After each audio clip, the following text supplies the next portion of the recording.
All right, ladies and gentlemen, happy Tuesday and welcome to Series E, brought to you by Esports Arena. I'm your host, Yeso, and it is Intel Week here, week number 8, kicking it off with Open Night, and I'm super excited to be here with all of you. I got my Intel bling on, ready for the day, and we're going to have some fun here. Now, for those of you that are new, you might be wondering, well, what exactly is Series E? And it's pretty simple, okay? Series E is a professional Apex Legends open circuit that absolutely anyone can join. We have 9 squads that have made it through our open qualifiers and have been drafted by our partnered brands. Those players now make $750 a month salary and compete weekly for points and prize money every Tuesday against other open entry squads, and then every Wednesday against some of the best talent from across North America and Europe on our pro nights. If you and your squad like what you hear and want to get in on the action, head over to matcherino.com/ESA for a shot at being one of our future Series E teams. Now, as we get into week 8 here, into Intel Week, we've had some action over the past couple. Last week's winners here. We had Team Razor with a bit of a reunion. Muffins taking the day off, and Mercy only came back in to reunite the Season 1 championship squad. That was enough to push them to a victory on Open Night. But they didn't follow it up with as good of a performance on Wednesday. TSM kept things rolling. They have now won the last 4 pro nights that they have entered in themselves. But last week was one of the closest ones we've seen. Team Liquid losing to TSM only by a single point, so it seems like that gap might be closing a bit. We'll have to keep an eye on how things continue in these pro nights. It seems like our Series E squads are continuing to level up and chase down these pros. Now we'll just have to see if maybe Team Intel or another squad has what it takes to top those guys on our Wednesday night competition. Couple of things to take tabs of. Mr. Haculo, with a strong performance on Tuesday, was actually able to climb into the top 3 in our Slayer rankings. Its Aves still does hold the top spot, but Mr. Haculo is certainly trying to come for that Slayer title. That's definitely a race we're going to have to keep track of.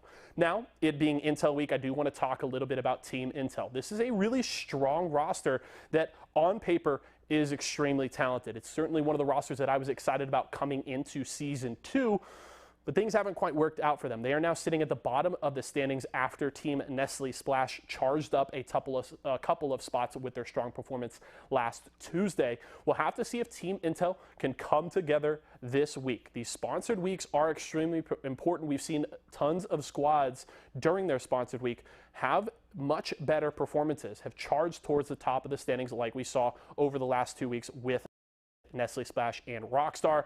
Can Intel capture some of that magic? We'll have to see when we get to our games tonight. But now, for one of my favorite segments of the day and the way we always love to kick off our shows, it is time for Deal or Steal. I got a ton of different prizes. Let's head over to the GVO zone to check in with G-Unit and see what we got.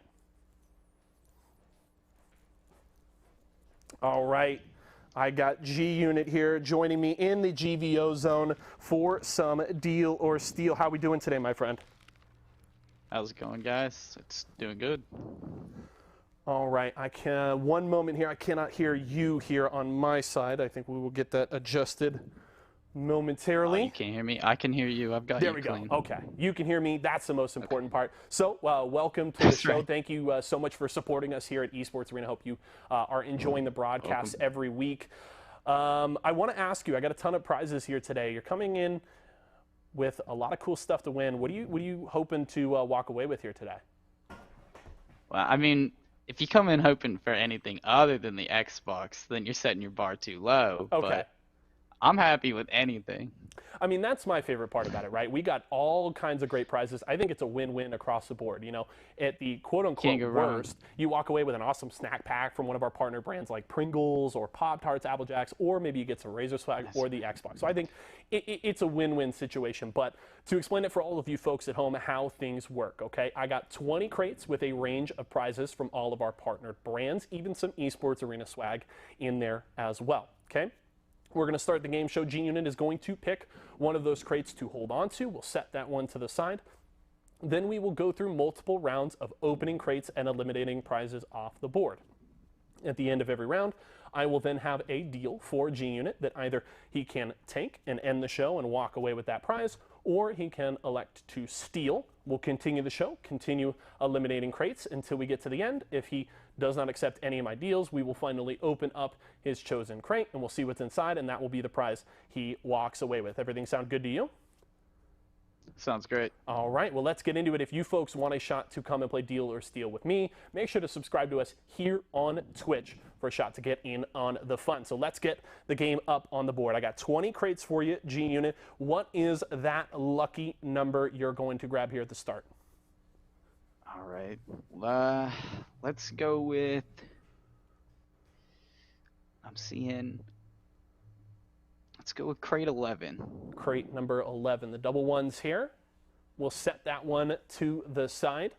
And so now, first round, right? You've picked your crate. We got to open up 9 crates here and cross those prizes off the board before my first deal. If you guys are in Twitch chat and you want to help, give a little bit of advice, feel free to throw your guesses in Twitch chat. But G-Unit, let's start one by one, cracking these puppies open. What are we thinking? Let's do it. Let's start with, let's go with number 20 first. Number 20, we'll start at the bottom right of the screen. T-Squared came on with me last week. He had a bit of a rough start, but it's a much better start for G-Unit here. The Cheez-It pack off the board to start things off in round 1. Okay, that's a great opening.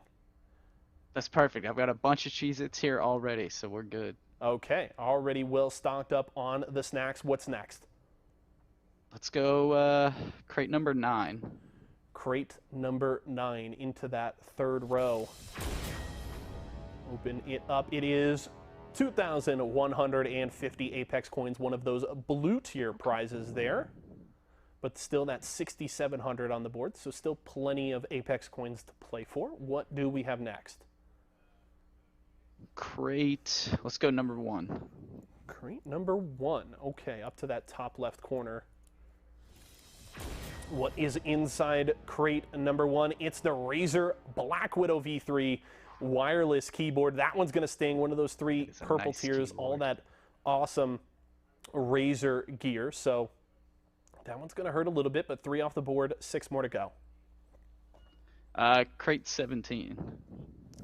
Crate number 17, back down to that bottom row. And that's going to be the Apple Jacks Jumbo Snacks pack. All right, back into those white tier prizes. There we go. We're getting our feet back under us here, G-Unit. There we go. 5 more to go. It's interesting. I was talking to T-Squared last week, and he had, I don't know if you saw, he had a complete formula to how he was breaking it down. He chose one of the ones in the middle row, and he like bracketed it and worked his way to the middle. And he ended up walking away with a pretty good prize, but it was funny to see how most people come in with like the scattershot approach, and he was like, no, we gotta close it and work our way to the middle. He had the shotgun blast. Exactly. I'm gonna go crate number 4 this time. Crate number 4. Okay, we kind of got a similar thing going here. We're not going top to bottom, but going to number 4, we're kind of closing in those edges. So let's see what's inside number 4. I'm gonna start creeping into the middle. The other 2150 Apex coins. Okay, that one's going to feel pretty good. That's 5 off the board here. We need to hit another 4 before my first deal. We'll do crate number 2. Crate number 2. Okay, we already opened up number 1. What's inside numero dos? It is a Series E jersey of your choice. Still got another one on the board, so that's okay. You can still get an awesome black Intel jersey like I'm rocking today. If you folks at home want to get one as well, shop.esportsarena.com. Intel 15 promo code this week. You can get 15% off your order. Why don't you think about it? We got 6 knocked off, 3 more to go, G-Unit. 19. Number 19. So keeping that kind of center conglomerate intact right now as we go to 19. It's an Esports Arena mystery box. Okay, that's what T-Squared walked away with last week. I believe he got some special prizes from Luke and Tyler in there that he was pretty excited about. 2 more to go, G-Unit. What are we thinking? Okay, this time crate 18. Number 18. Let's close out that bottom row. What is inside? It's the $50 Walmart gift card. That would be a lot more Cheez-Its. That one, There's a lot of Cheez-Its. that one kind of stings, but still some great blue tiers on the board. The Xbox is still alive. We got to knock off one final one for this round. Number 3. Number 3. Okay, I see a bit of a system developing here. We're knocking out these edge rows. Number 3 off the board here to close out the first round, and it is the Rockstar pack. There we go, another one of those white tiers. Okay. G-Unit, how you feeling right now? One round down. You've knocked 9 crates off the board. How are we feeling so far? I'm feeling pretty good, you know. I feel like we got purple here at least, so we're feeling good. I think you're certainly rolling. I think things have certainly gone your way so far. My first deal for you here, you did lose that keyboard, but you were able to knock off that entire second row of prizes. So I've got a solid deal for you here.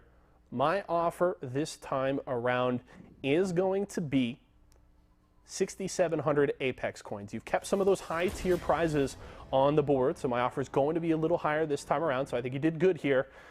Deal, and you walk away with 6,700 Apex coins. If not, we keep playing. We'll see if maybe my deal gets better or if you're just feeling really good about what's inside crate number 11. We gotta go with the steal for now.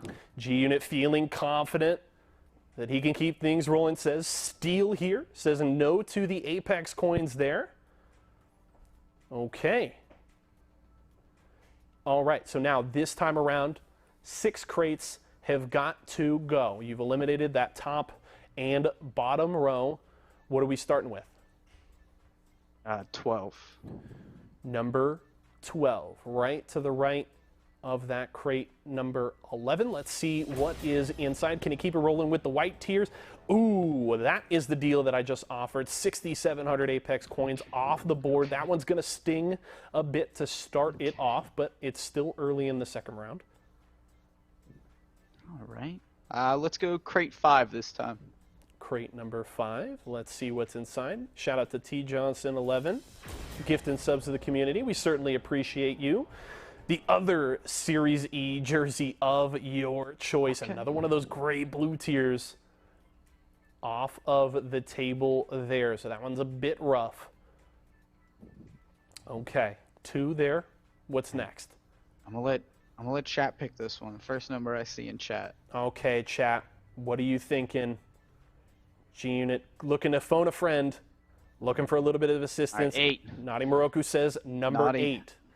Naughty has joined me on the show. 8. Had a pretty successful run on Deal or Steal, and so I think he knows what he's doing. I'll take the experience. Ooh, Moroku, you burned him. What are you doing to my man G-Unit here? You betrayed my guy. He's trying to walk home with some swag. You're just throwing him under the bus. That's the Razer backpack off the table. How am I going to carry all my swag without the backpack? Okay, that one's going to sting quite a bit. We got to knock off 3 more before my next deal. It's been a rough go for you here, my friend. That's all right. We'll go 13. Lucky number 13. It's been kind of a coin flip how 13 has worked out for folks on the show so far this season. Let's see how it pays off. It pays off really well. Number 13 is lucky for G-Unit here. It's the Pop-Tarts pack. Back in the white tiers. We're getting this back under control. 2 more before my next deal. 16. Number 16, closing out that entire fringe of the board. At the very least, Moroku was staying with the strategy Nestle Splash water pack there. Shout out to Nestle Splash. It was their week last week. They had a good performance, and big fan of that Nestle Splash water. So that one, you know, there's still one up there. You can still walk away with some hydration. Okay, last one this round. Okay, number 10 then. Number 10, Naughty Moroku says, don't shoot the messenger. Well, you shot my man G-Unit in the foot, Moroku. I don't know what you want me to tell you. Number 10, what's inside? It's the Xbox Series X. Oh, that one is not the way you wanted to close out round number 2. Absolutely unfortunate turn of events there. So you were able to knock off a couple of white tiers this round, but 6,700 Apex coins, a jersey, the backpack, the Xbox Series X off the board. Things certainly took a turn for the worse this time around. My deal's not going to be as good for you this time. I had quite a whopping amount of Apex coins for you last time around. This time, I got a Rockstar pack. Still, great prize, hydration, some great energy. You could walk away with a Rockstar pack here today if you take my deal or steal. We will then eliminate 3 more crates before my final deal of the day. If you don't take that one, then we open your crate. So what are you thinking? And take your time. There's no rush here. You can process. I gotta steal still. I'm keeping with it. The confidence. I love it. G-Unit, he doesn't even have to think about it. He's like, that's not an Xbox. Get it out of my face. That's right. Okay, well, Xbox still off the board, but that Black Shark headset from Razer is still up there. That could theoretically be in number 11. We may find out here soon. So we got to knock off 3 more. 6, 7, 14, 15. 3 of those 4 have got to go. We'll take 6. Number 6 it is.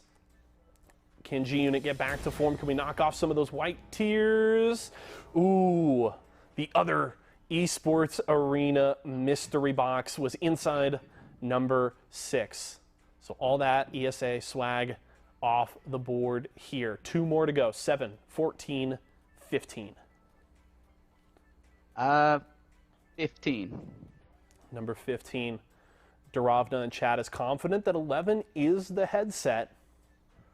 I gotta believe you, Duravna. I'm trusting you. All right, let's see what's in number 15 here. G-Unit says, let's crack that puppy open.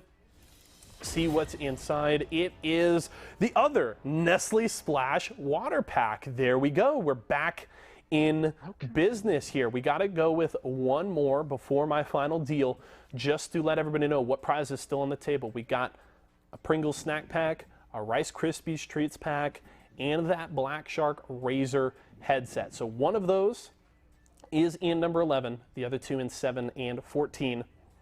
What's next, 7 or 14 here? 14. Number 14, the Resident Noob agreed. Let's see what's inside 14. Down to our last 2 crates now. It is the Pringles pack. That is all you could have hoped for there. Knocking off a couple more white tiers. That Black Shark headset still on the board. Okay, so my final deal for you here, G-Unit. All right, you take this deal, you walk away with the prize, we're all done, okay? If you say no, all right, we crack open number 11 and you get what's inside, okay? Okay. Okay, so with the Black Shark headset on the board, the Rice Krispie treats, we're kind of at both edges here. My deal's gonna get a little better, but not all that much. It's been a bit of a rough go here. I had the Rockstar pack for you last time. This time I got 2,150 Apex coins for you. Do you want the Apex coins, or do you feel confident that you want to bust open number 11 and see what's inside? I gotta stick with my crate. I'm gonna have to steal. I love the confidence. Everybody feels good about their crate. I'm all about the confidence there. So, G-Unit says steal. It's either the Rice Krispies treats pack or that Razer Black Shark headset. Number 11, let's see what's inside. Let's see. It is the Rice Krispies treats pack. All right, so hey, we can complement that salty Cheez-Its you got over there with a little bit of sweetness here with the Rice Krispies treats pack. Right. So congratulations there, G-Unit. Oh yeah. All right, I'm hey. eat so many Rice Krispie treats. There you That's go. Hey, you know what? And you're feeling good. It's like we talked about at the top of the show. No matter what, you're walking away with a great prize here. It's always a win, no matter what. There you go. I'm happy to hear it. Well, G-Unit, thank you so much for joining me today. Congratulations on the dub there. And again, for all you folks at home, if you want to get in just like G-Unit did and come and try and win that Xbox Series X or one of these other awesome prizes, make sure to subscribe to us on twitch.tv/esportsarena to get in on the fun. That's going to do it for Deal or Steal. But we're ready to kick off Intel Week here. I'm way down with some awesome processing power here on my neck. You guys can see it. These awesome Intel i7s looking great. If you guys also want to get in on the giveaway, we've got an awesome i9 that you can see right in front of me here on the table. If you want a shot at winning that, make sure to hit !giveaway to get in and enter on that. And I also want to let you guys know, I'm going to have a couple of codes that'll give you some extra entries in that giveaway, but you got to stick around during the stream today for me to give away those codes. Okay, I'm going to give some away today and tomorrow. So if you want extra entries, extra chances to win that I-9, make sure to stick around and watch the show here today. You're not going to want to miss it. That's an awesome prize to win. But that's going to do it for the pre-show. We're ready to get into the action. We're going to go to a short break, but when we come back, we'll kick off Intel Week right here on Series E.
Hello?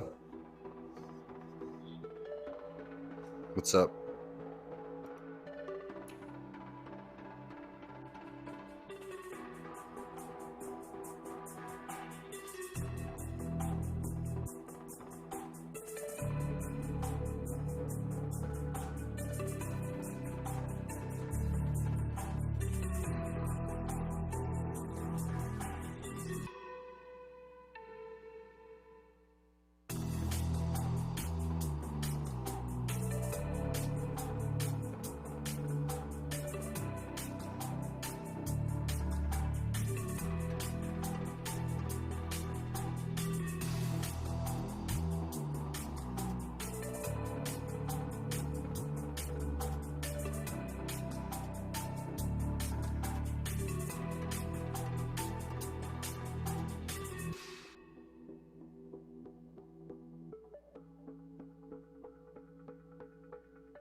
Series E. Series E. Series E. Apex Legends. Apex Legends. Series E. Series E. Apex Legends. Series E Apex Legends starts right now.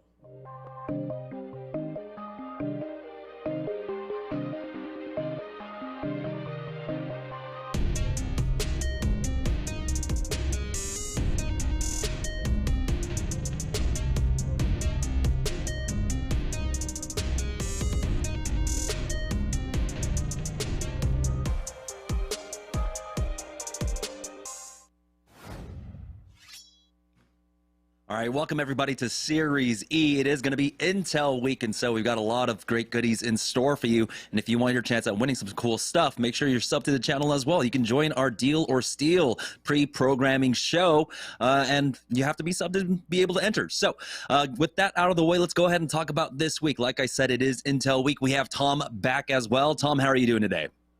I'm doing good, man. How are you? Glad to be back.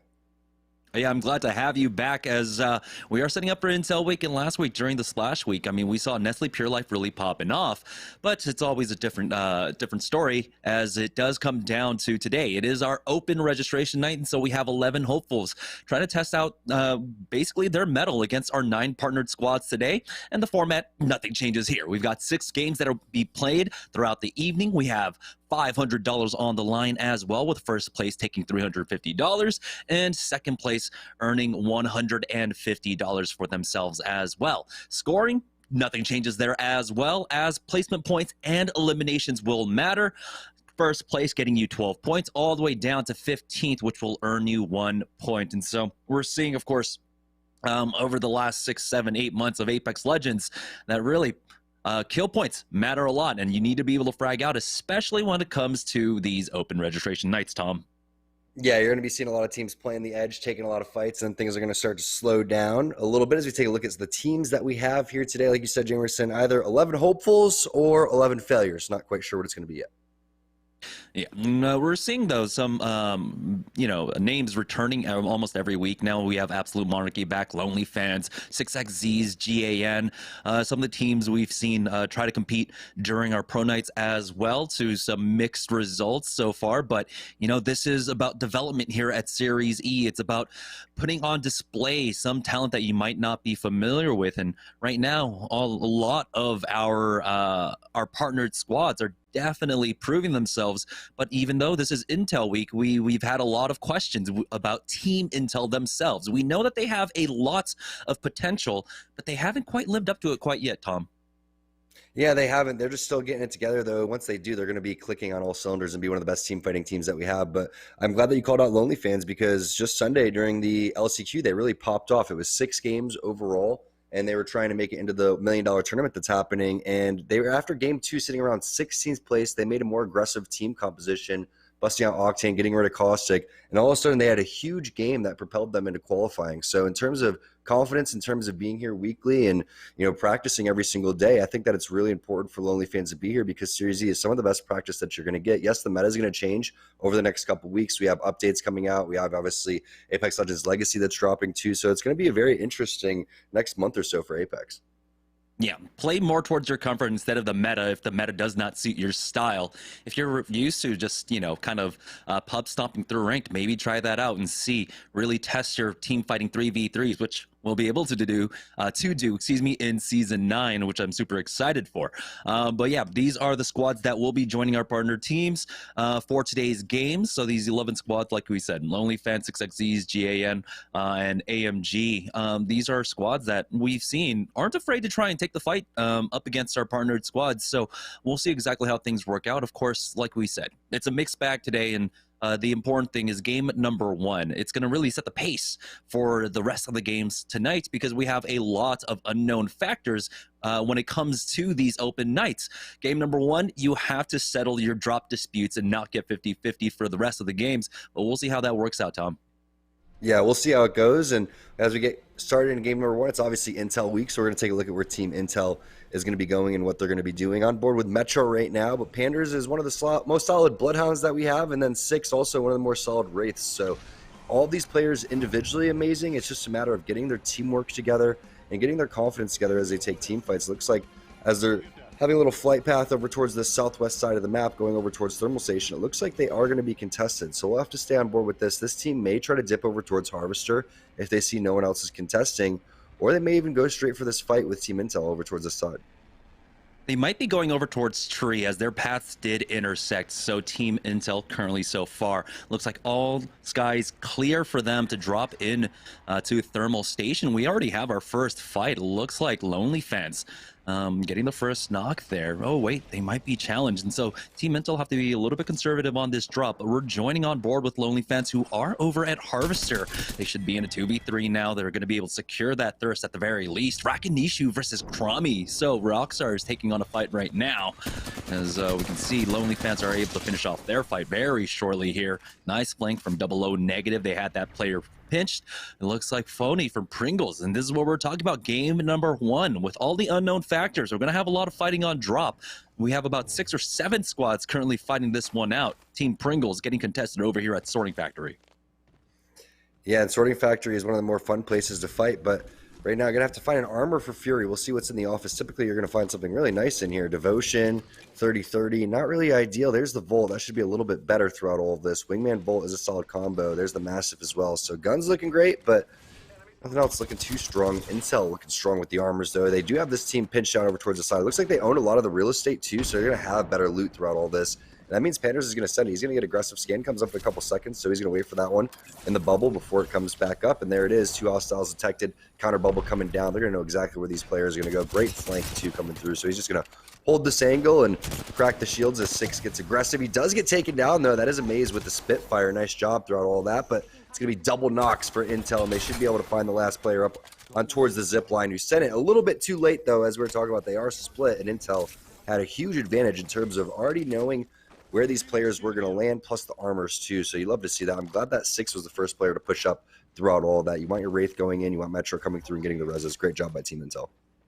Yeah, and they really pushed the limit there. They made sure, of course, with the bubbles being down from either side, that there was no defensive bubbles going down. They could get aggressive. They could set up the cross angles, and they did a great job of just cornering this squad. So Team Intel with 3 kill points on the board.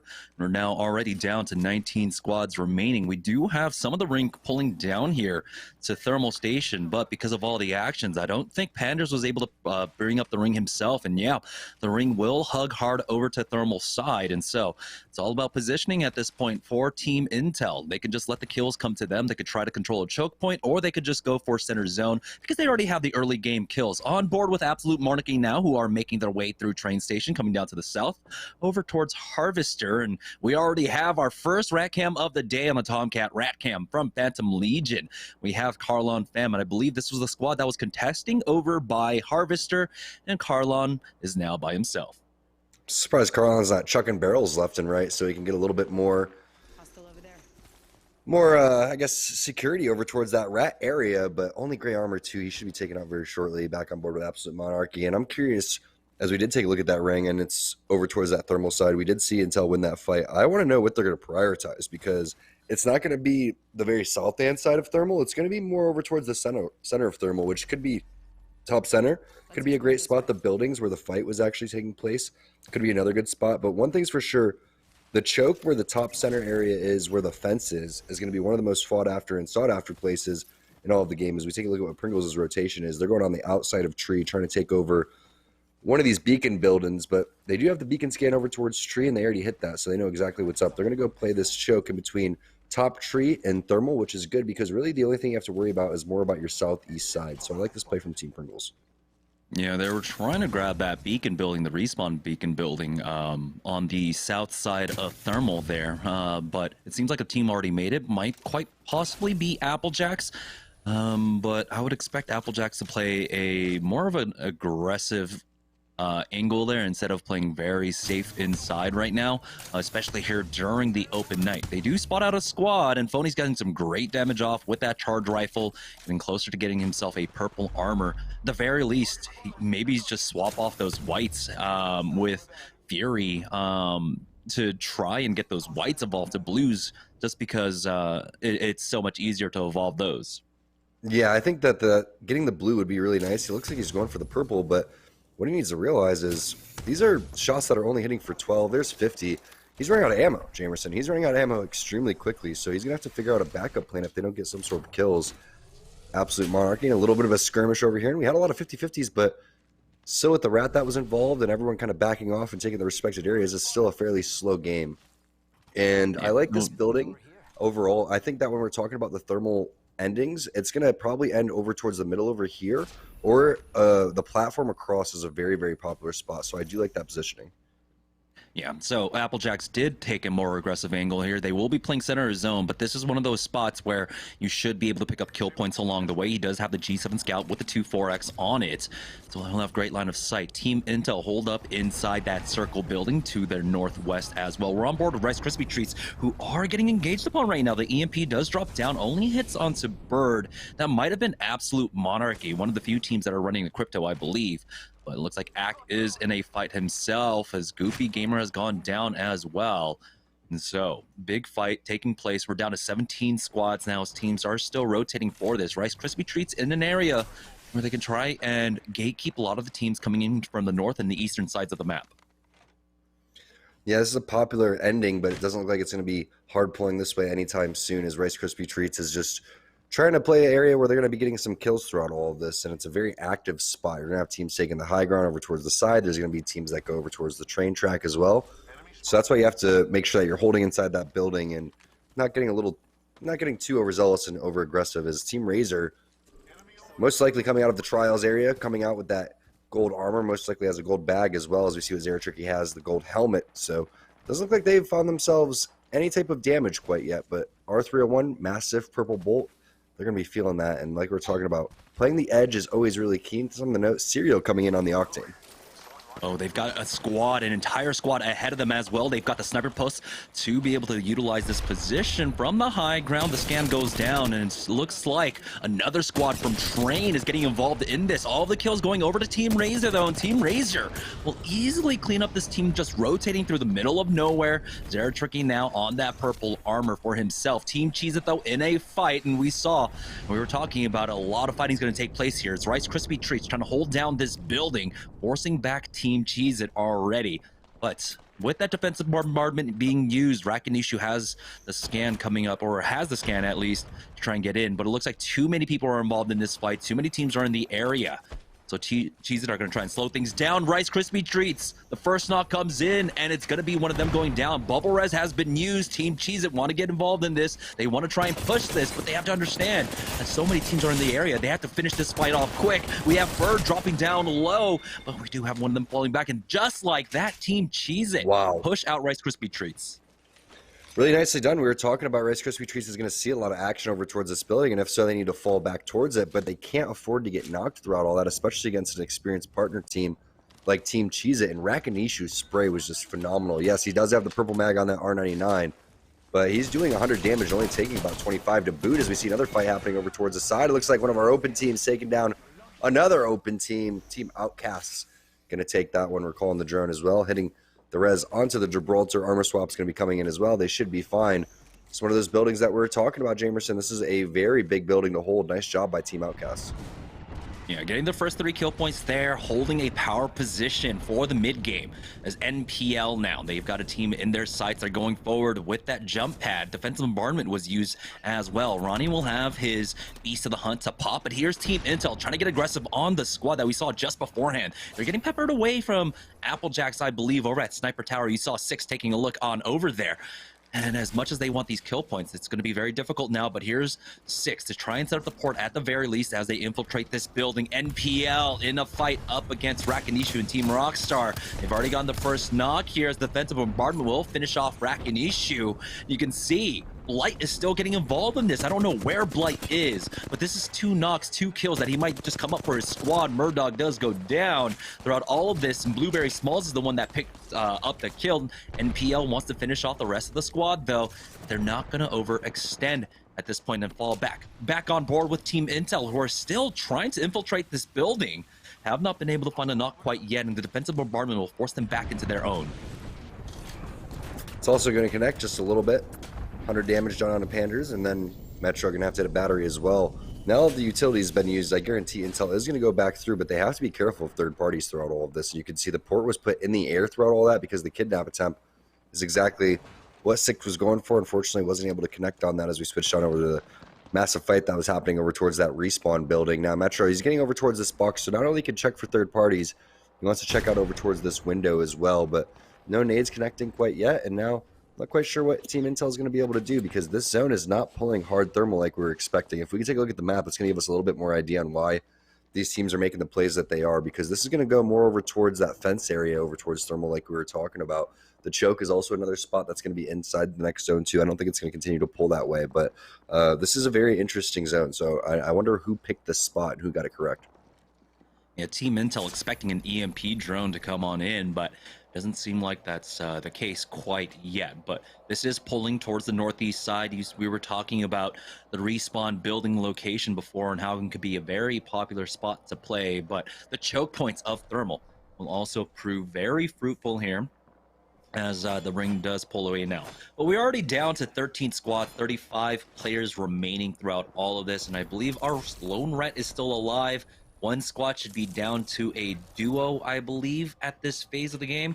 But this is a very fast pace, especially for game number one, basically having half the lobby already gone as round two will finish closing.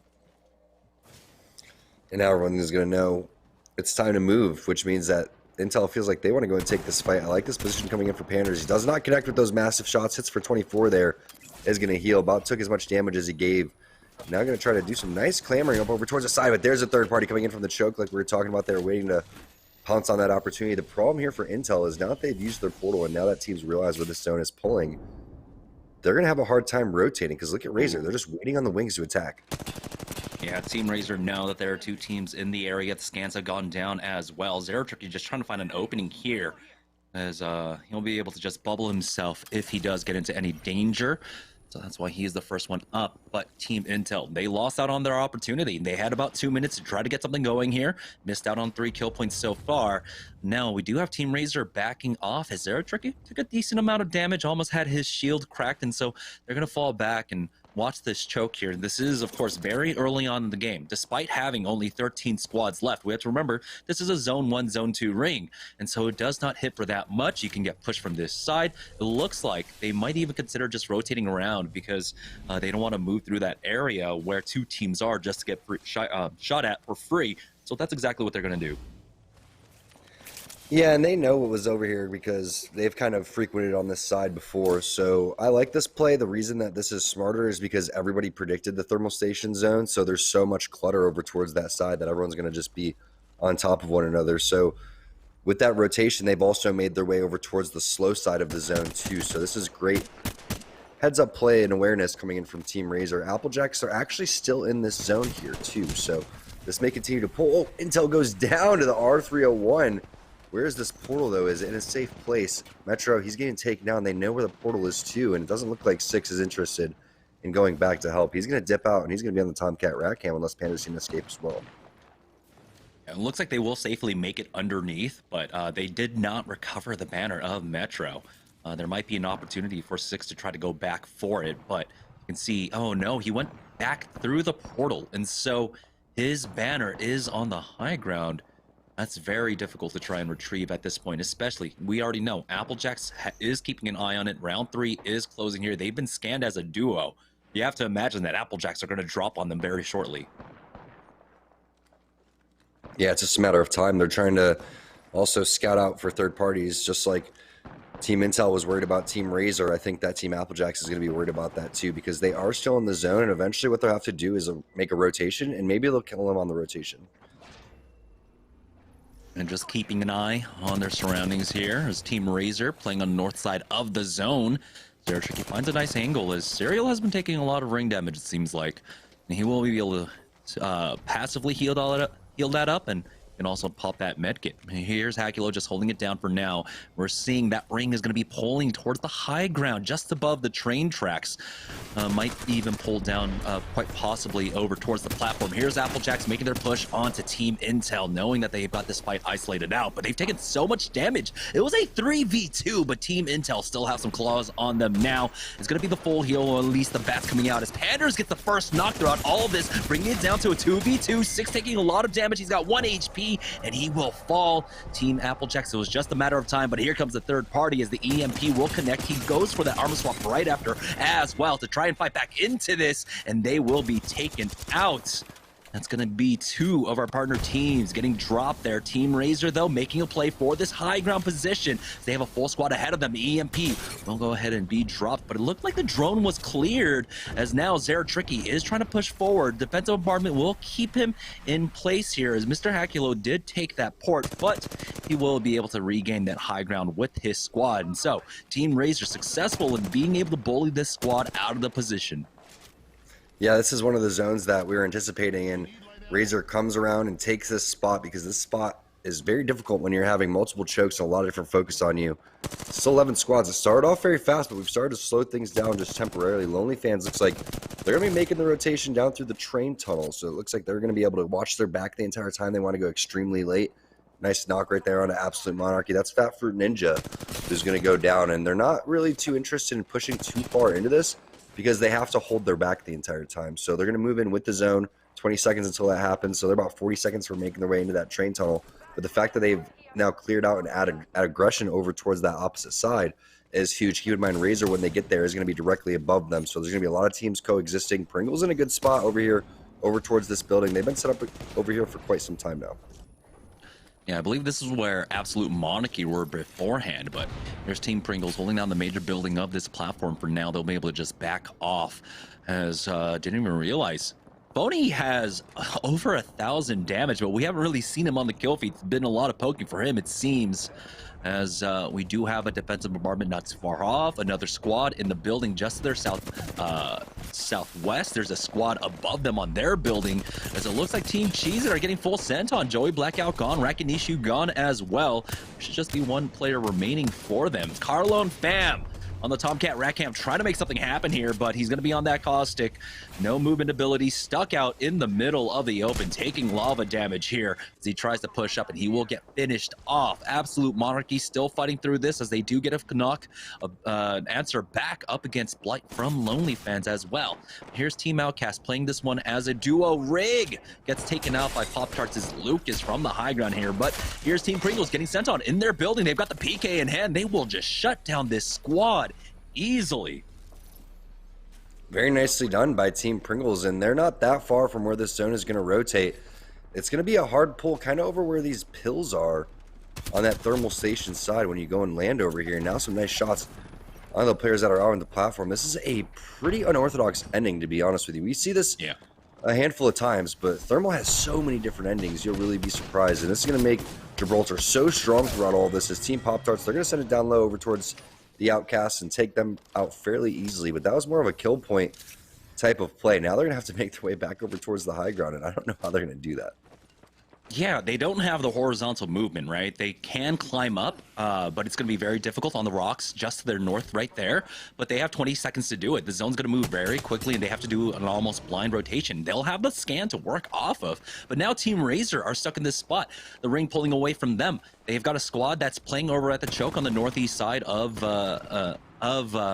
this spot. It looks like it was NPL that took this. Now, with this fight taking place here on the northeast, though, Nestle trading away. It's going to be Lonely Fans coming in for a double kill, full wipe out of them. Team Razor, this is their opportunity to try to get in, and they will be able to take that. Serial gets that knock, and here they go, pushing forward. Team Razor in the 3v2 now, gaining the power position, thankfully, because Lonely Fans pushed NPL.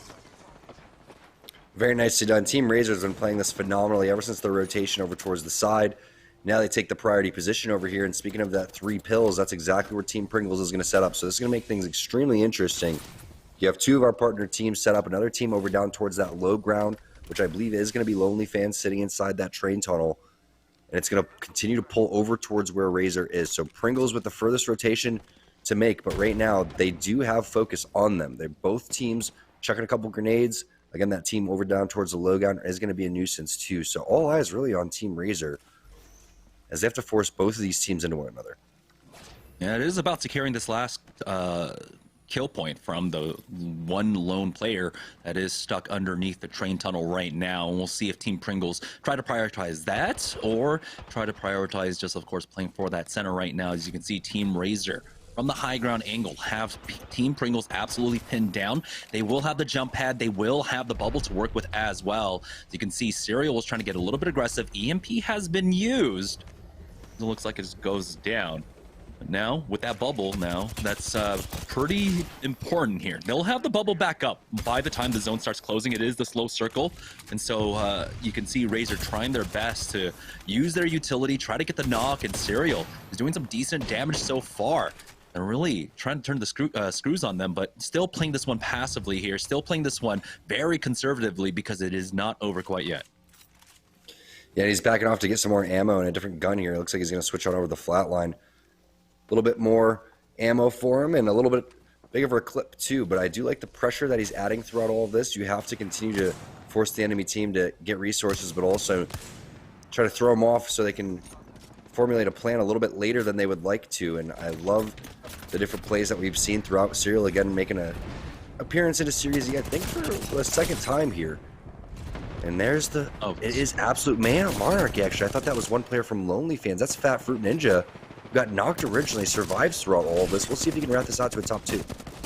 And if he could pick up any kill points here, but it looks like Team Razor are just picking apart Team Pringles, and now they drop down. Fat Fruit Ninja did get finished off, but that means Team Razor will be able to take the win here in game number 1. Really nice job there by Team Razor. Ever since the rotation throughout all of that, we saw a lot of different styles of their gameplay, but also Serial with the aggression. That's the type of stuff you love to see.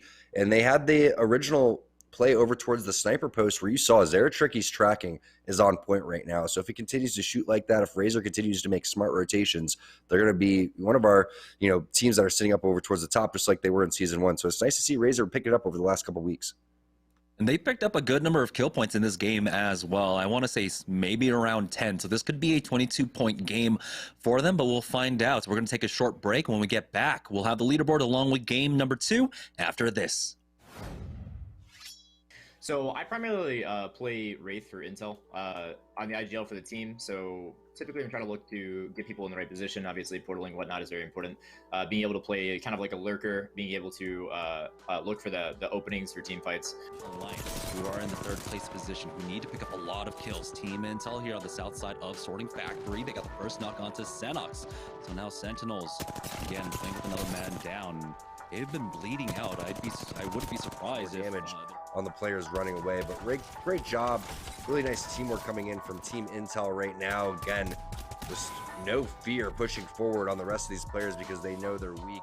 And to do so, like, honestly, I just always prefer either like a wingman or a 301 for my primary to try to look for those big trades, try to catch people on bad angles or just trying to catch somebody on like a peak. Those weapons are excellent at doing that while being on the front line.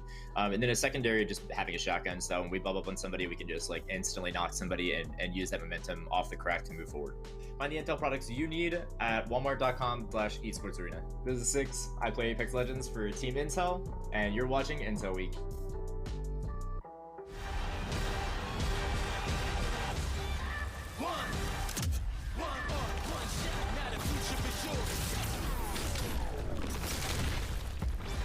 Verses coming daily under pressure. Working on the plot and the scheme. The true sound trademark is at the edge of your dreams. Yeah.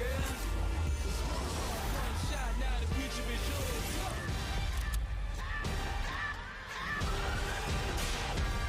I'm turning dreams into reality. In the lab with the formula and chemistry.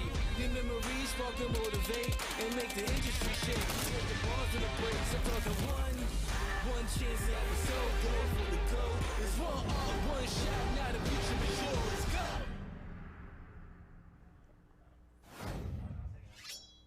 What's going on, ladies and gentlemen? Yeso back here after our first game of the day, and what a way to kick off Intel Week here. Team Razor coming out with the victory, and I want to talk about them a little bit. I didn't touch on them in our intro, but I want to break a little something down. We saw last week on Open Night they did take the victory with the reunion of their old squad. Mercy only subbing in.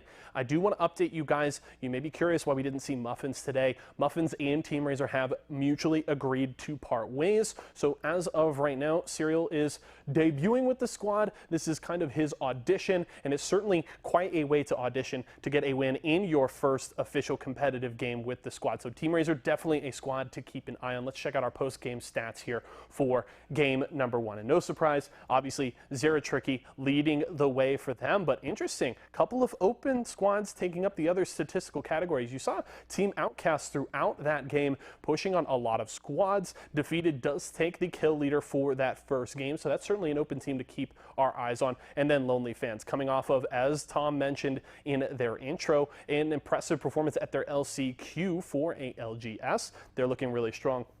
Over 1,600 damage for Blueberry on Lonely Fans. That's another squad to keep tabs on. But can they chase down Team Razor? We'll have to find out. Also, hope you guys are enjoying the drip here. Check out the drip cam. There we go. Intel. Shout out to Intel. Looking really sweet here. Also, the jersey. Again, if you guys like the jersey, you like the drip, you want to get some joggers, shop.esportsarena.com. Make sure to use code INTEL15 to get 15% off your order. But I got a guest who wanted to join me, had a little bit something to say, so let's head over to the GVO zone and see what's going on.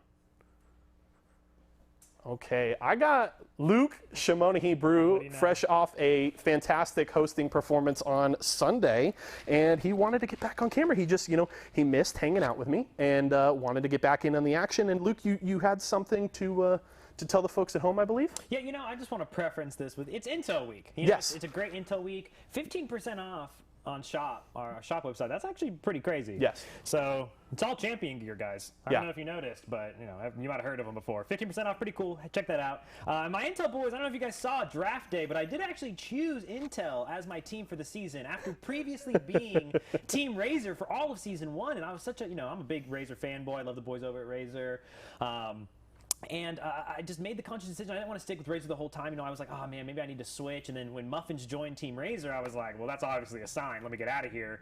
Boom. Slid right over to Intel. My boys at Intel, they've been, pretty decent season in and out. They've had their ups, they've had their downs. But obviously with this new just incredible roster coming out from Razor and my affinity for Razor, I feel like I have no choice but to switch back to Team Razor. I don't know. Like, they're just the boys. I mean, it's Serial coming on. Like, he's a fragger.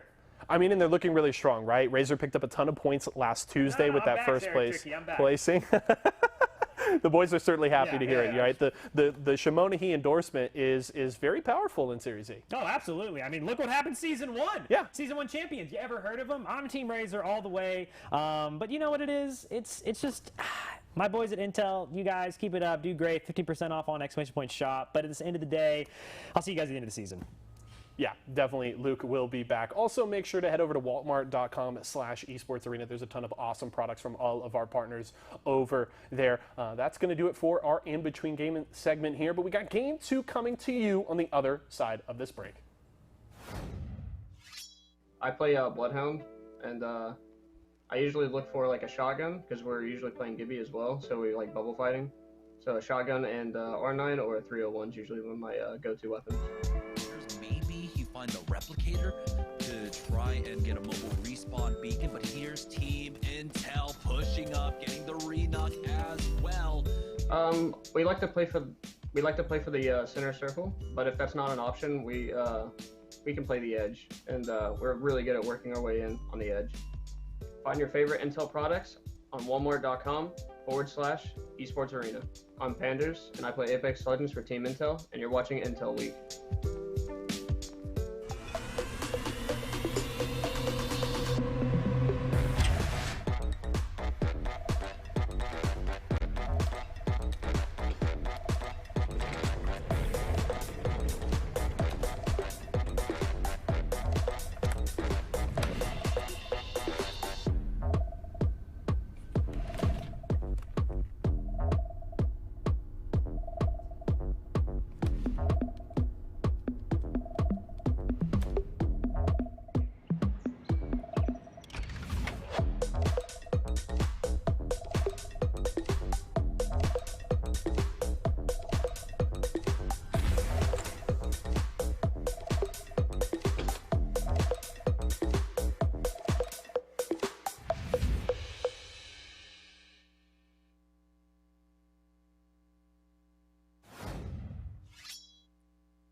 right, welcome back, guys, to Series E. Game number 1 already finished. And so let's take a look at the Mobile 1 leaderboard. We had Team Razor taking game number 1. And so they did have 10 kills overall. So they'll be at 22 points. Team Pringles did frag out, though. So they are not going to be left behind in the dust. But they are tied right now with Outcast Gaming, one of our open squads, open registration squads. So tied at 14 points. So this is a pretty decent spread after game number 1, Tom. It is, but during Team Intel week and off the rip, you win your 50-50, you get the zone pull, but then you end up in 10th place with only 4 points. So I want to see Team Intel really put it together and do a fantastic job, because look at these open teams. Outcast Gaming, Lonely Fans, Absolute Monarchy coming up over towards the left-hand side and making their presence known. But what a job by Team Razor, landing over towards that trial side, Skyhook side, making a very long rotation all the way down towards the bottom of the map. Surprised that they didn't even pick up more kills. They're lucky they didn't run into more teams the way that they were shooting. Yeah, and I think one of the important things to note, like you said, it was Team Intel. It was their first game. They got the 50-50 win, and they had their opportunity to take the position that Team Razor ultimately ended up doing. But like you said throughout the game, thermal station endings are so hard to predict at times, because you have crazy pulls like we had there in game number 1, where a lot of basically central thermal was in the first ring and then started pulling away further and further. So Team Intel ended up taking a position which early on they were playing, I believe, the circle building and then moved their way up to the high ground. But imagine if Team Razor were able to come in through that choke on the northern side, Team Intel could have done a similar thing, holding that one down, and Team Razor were just kind of gifted the free rotations for themselves. Let's take a look at the Mobile 1 high-performance moment of game number 1, though, and game number 1 ended in a 3-team affair. We had Absolute Monarchy, one of them, Fat Fruit Ninja, was able to survive to make it top 3, but at this point, he proved to be very, very bothersome, as you can see from his angle, getting some great damage off onto Pringles, allowing Team Razor to come in and start picking them apart. Ultimately, he does get pushed, I believe, by one of the Team Pringles members, and then gets finished off. Fury does finish off Fat Fruit Ninja, so he just drew a little bit too much attention to himself, and it was just a matter of moments. He was almost able to secure at least top 2 for himself, but it was a very, very close ending there. Nothing more frustrating than a rat with an EMP, and that's exactly what Fat Fruit Ninja was right there throughout all of that. He decides that he's going to go and kind of grief Team Pringles basically with his positioning, and he does a great job hitting this head glitch, just laying down so much damage throughout all that. Meanwhile, you had Serial, who was taking this head glitch over towards the high ground the entire time. He was so comfortable because he realized nades weren't landing, nothing was going to stop him from going and just adding that type of pressure. So just a great job by Team Razor. Everybody's spread out, everybody's still within distance of helping each other throughout all of that too. But still, game number 1, plenty of games to be played over here, but you got to be impressed by Razor making a very long rotation. Again, Intel, the reason that they basically shot themselves in the foot was they thought that this was going to rotate over towards the buildings. This was a hard zone to pick, but in certain instances, when you land over towards thermal, you have to be able to know this is fairly far from where they were predicting. So getting over towards that high ground area would have been a great priority spot. One of the things that was also pretty surprising during game number 1, we don't have the highlight of this, but it was Team Applejacks dropping down to try to take them out down towards bottom middle, and then it was, I believe, Outcast swooping around for a third party. That was a huge momentum swing in that game because those are 2 really talented teams going out. Yeah, and I believe, Outcast did start that one off as well. They were one of the teams that were up there in the house's position with Team Intel. Team Intel constantly tried to push them, were not successful, got third-partied by Team Razor, and so they backed away to the low ground position. But I believe it was one of Team Outcast that ended up taking out the first player from Team Intel. Joining on board with Team Razors, they were the game-winning team from game number 1. They're going to be taking their usual drop. It's going to be Serial to start up trials for himself, and this is how Team Razor consistently has amazing loot off the rip. They take their time here. They've been committing to the edge, and they'll be able to pick up gold armors, gold backpacks again. So now we do have the ring pulling all the way down. Thank you for Team Intel actually getting us that. So launch site is going to be where the ring will be ending. You can see, looks like Team Intel is not going to be 50-50 this time, which probably helps them think about their ring and rotation just a little bit more. Even though they won that fight fairly early, it kind of forced them into that building mentality where they rotated up, just took the zip line, and were like, all right, this looks like to be about where the zone's ending, compared to playing a little bit riskier and getting a little bit more information on teams that started to rotate in and backing everybody off thermal. Really, the only thing that could have stopped them was a balloon all the way in or two teams converging on them at once. So we'll see what they're going to get. NPL actually into a fight with Team Pop-Tarts. If we can jump on board with that, that'd be huge. Dracos actually gets the finish and the finisher onto Impulse. So that's our first fight, and already 2 players down. Yeah, and how separated were Pop-Tarts during that fight for him to be able to get the full finisher off? The fight taking place over here at No Name, of all places, surprisingly enough. Or maybe we had a greedy drop coming up from Pop-Tarts, who I believe do go over to Geyser's side, and we do have the beacon here, and so that might have been the play. Maybe he was going for the beacon himself and then ended up getting full 3-man dropped on by NPL. So a lot of questions there, but we'll see if Team Pop-Tarts can recover that banner at the very least, but it's going to be a difficult one if you're coming all the way up from Geyser.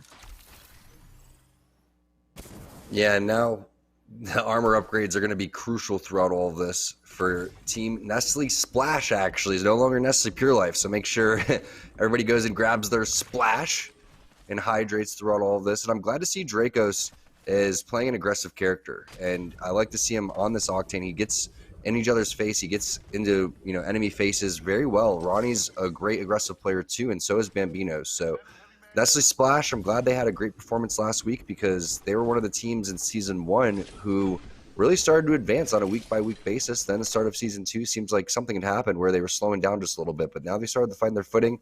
They're playing a little bit better. Obviously going to be playing the edge here as they ran all the way back to Overlook to get better armor. Yeah, and surprised that no one dropped here at Overlook at all whatsoever.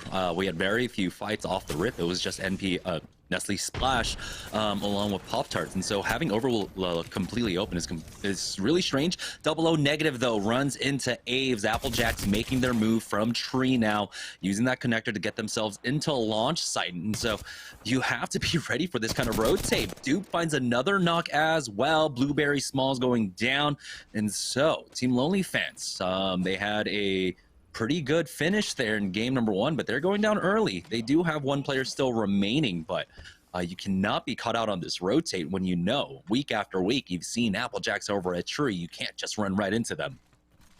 Yeah, I noted about it. One of our stronger teams when it comes to team fighting. I'm surprised that they weren't able to clean things up a little bit faster in the previous game. But this is going to be a very interesting zone. Sorting Factory Choke is going to be really, really big, and I think that Team Pringles, if I'm not mistaken, is one of the teams that lands over there. So they're going to have a huge priority in terms of where they're going to pick on how they want to set up. Now, Applejack's still looking for more blood over here towards the side. Looks like Aves is going to take a nice little flank. Arcstar does go down over towards the door, but the aggressive play is the right play here coming in for Dupe, and he's going to continue to try to hunt these players down. That Arcstar was just to buy some time so they could skedaddle, and that's exactly what they did. Probably made their way up over there towards that rope in the high ground. They even left a little bounce pad to try to make it there faster. So nice movement there coming in. Nestle Pure Life, they're going to be able to finish Dice over towards the side. And this is what we were talking about, Jamerson. Going on over towards the edge. If you play edge, you really should do it. And you should take fights on these teams that land over towards Refinery, Survey. They don't have a lot of loot for the most part. And technically, they should be fairly weaker than you, as Hooligans now finds themselves in a little bit of a scuffle. And also, Ronnie gets a nice little snipe onto Carlon, who is our Tomcat Rat Cam Caustic from the previous game. Here's Team Rockstar in an engagement as the nade goes down onto Crummy. They were trying to rotate through. They're on the north side of Sorting Factory right now. They've got a squad ahead of them. As you can see, the scans going down. Difficult to try and push this one up. Crummy's still sitting on that white armor as the Octane. Typically, he's the one that's going to try and get up in their faces. Team Cheesa getting involved in this fight down low as Team Pringles getting involved. They're able to get a long-range snipe. Fury finding a second one. It looked like Team Cheesa were trying to come in for the third party up against Team Hooligans, who were getting pushed, I believe, by Applejacks as well. The south side of launch site, very, very heavily contested right now. And it looks like Team Pringles, we were talking about them before, coming from Sorting Factory. Where are they going to be playing? And they've got the northern buildings on launch site. Oh, Rakanishu tried to go in for a risky res, gets tagged himself and has to back off. Yeah, he may hit that Phoenix and then elect to hit his teammate with an uppercut and try to put him behind the wall where he healed. Is Rockstar, they're going to get aggressive over towards the side. That's going to be Crummy coming around with the flank. He's going to get into the window like we've seen numerous times. Nice little spray there. It actually hits him with the one clip onto Moni. There goes the bubble as well. Counter bubble comes through. They should have a huge advantage throughout all of this already, though. Nice Arcstar. That's not going to land. Nice strafes coming in from the Octane, but it's not enough. That's going to be Act going down last to the melee. Rockstar, Crummy with the initial burst. Huge plays. And this is just game number 1. There's a res going off as well, it looks like. So they might be able to pick up more. Here's Absolute Monarchy, though, as they were in the area, and they got the knock onto Papa Milk Dud. So this might be a third-party attempt now coming in from the other squads, but it's Absolute Monarchy able to secure that one. Pop-Tarts now, they have been able to get Impulse back into this, and it looks like that's exactly what happened earlier on. Coming up from MPL, they just three-man dropped onto Impulse, who got a little bit greedy for the beacon, got punished, but they're now back on their feet. They're hunting down this squad. This is just Zone 1 closing, so the damage they take is going to be minimal. That's going to be 3 kill points going over to Team Pop-Tarts on an excellent recovery. I'm surprised that Nestle Splash isn't in the area to try and punish this. Yeah, they made their way all the way towards Refinery and then maybe continued to try to hunt players down over towards that side as Crummy fresh off the initial one clip, looking for some more blood. 150 onto that player basically as they made their way into the door and is trying to set up. Crummy going to go for the flank, and that door is going to be open, so most likely ever going to be located in this office area. That's going to be Box of Tea.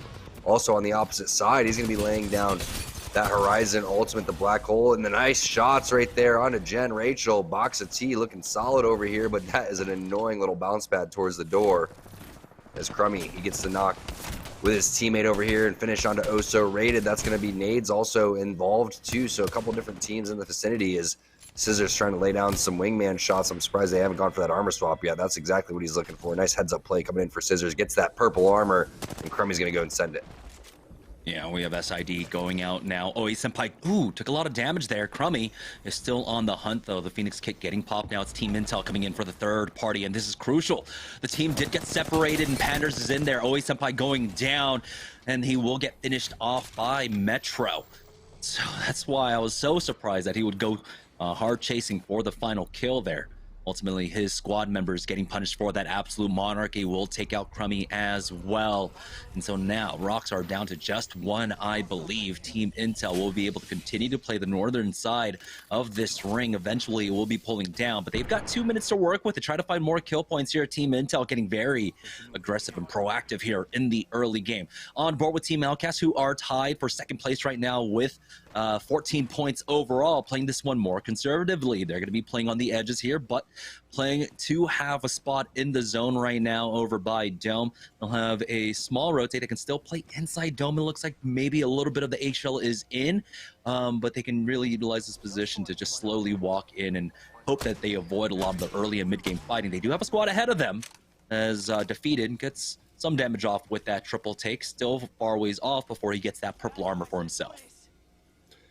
And I like the way that, since it's Intel week, I want to take this opportunity to talk about Intel since Outcast really isn't doing much. I like the way that Intel is electing to play the edge of the zone, because I know when I was teaming with Six and Bowser was really the main guy that was calling the zones, and Six was the guy that was calling the team fights and when to go for the skirmishes and how to approach the situation. So I'm not sure how Panders and Metro are in terms of zone knowledge, but you could see the lack of zone knowledge in game number 1 with how unpredictable that was.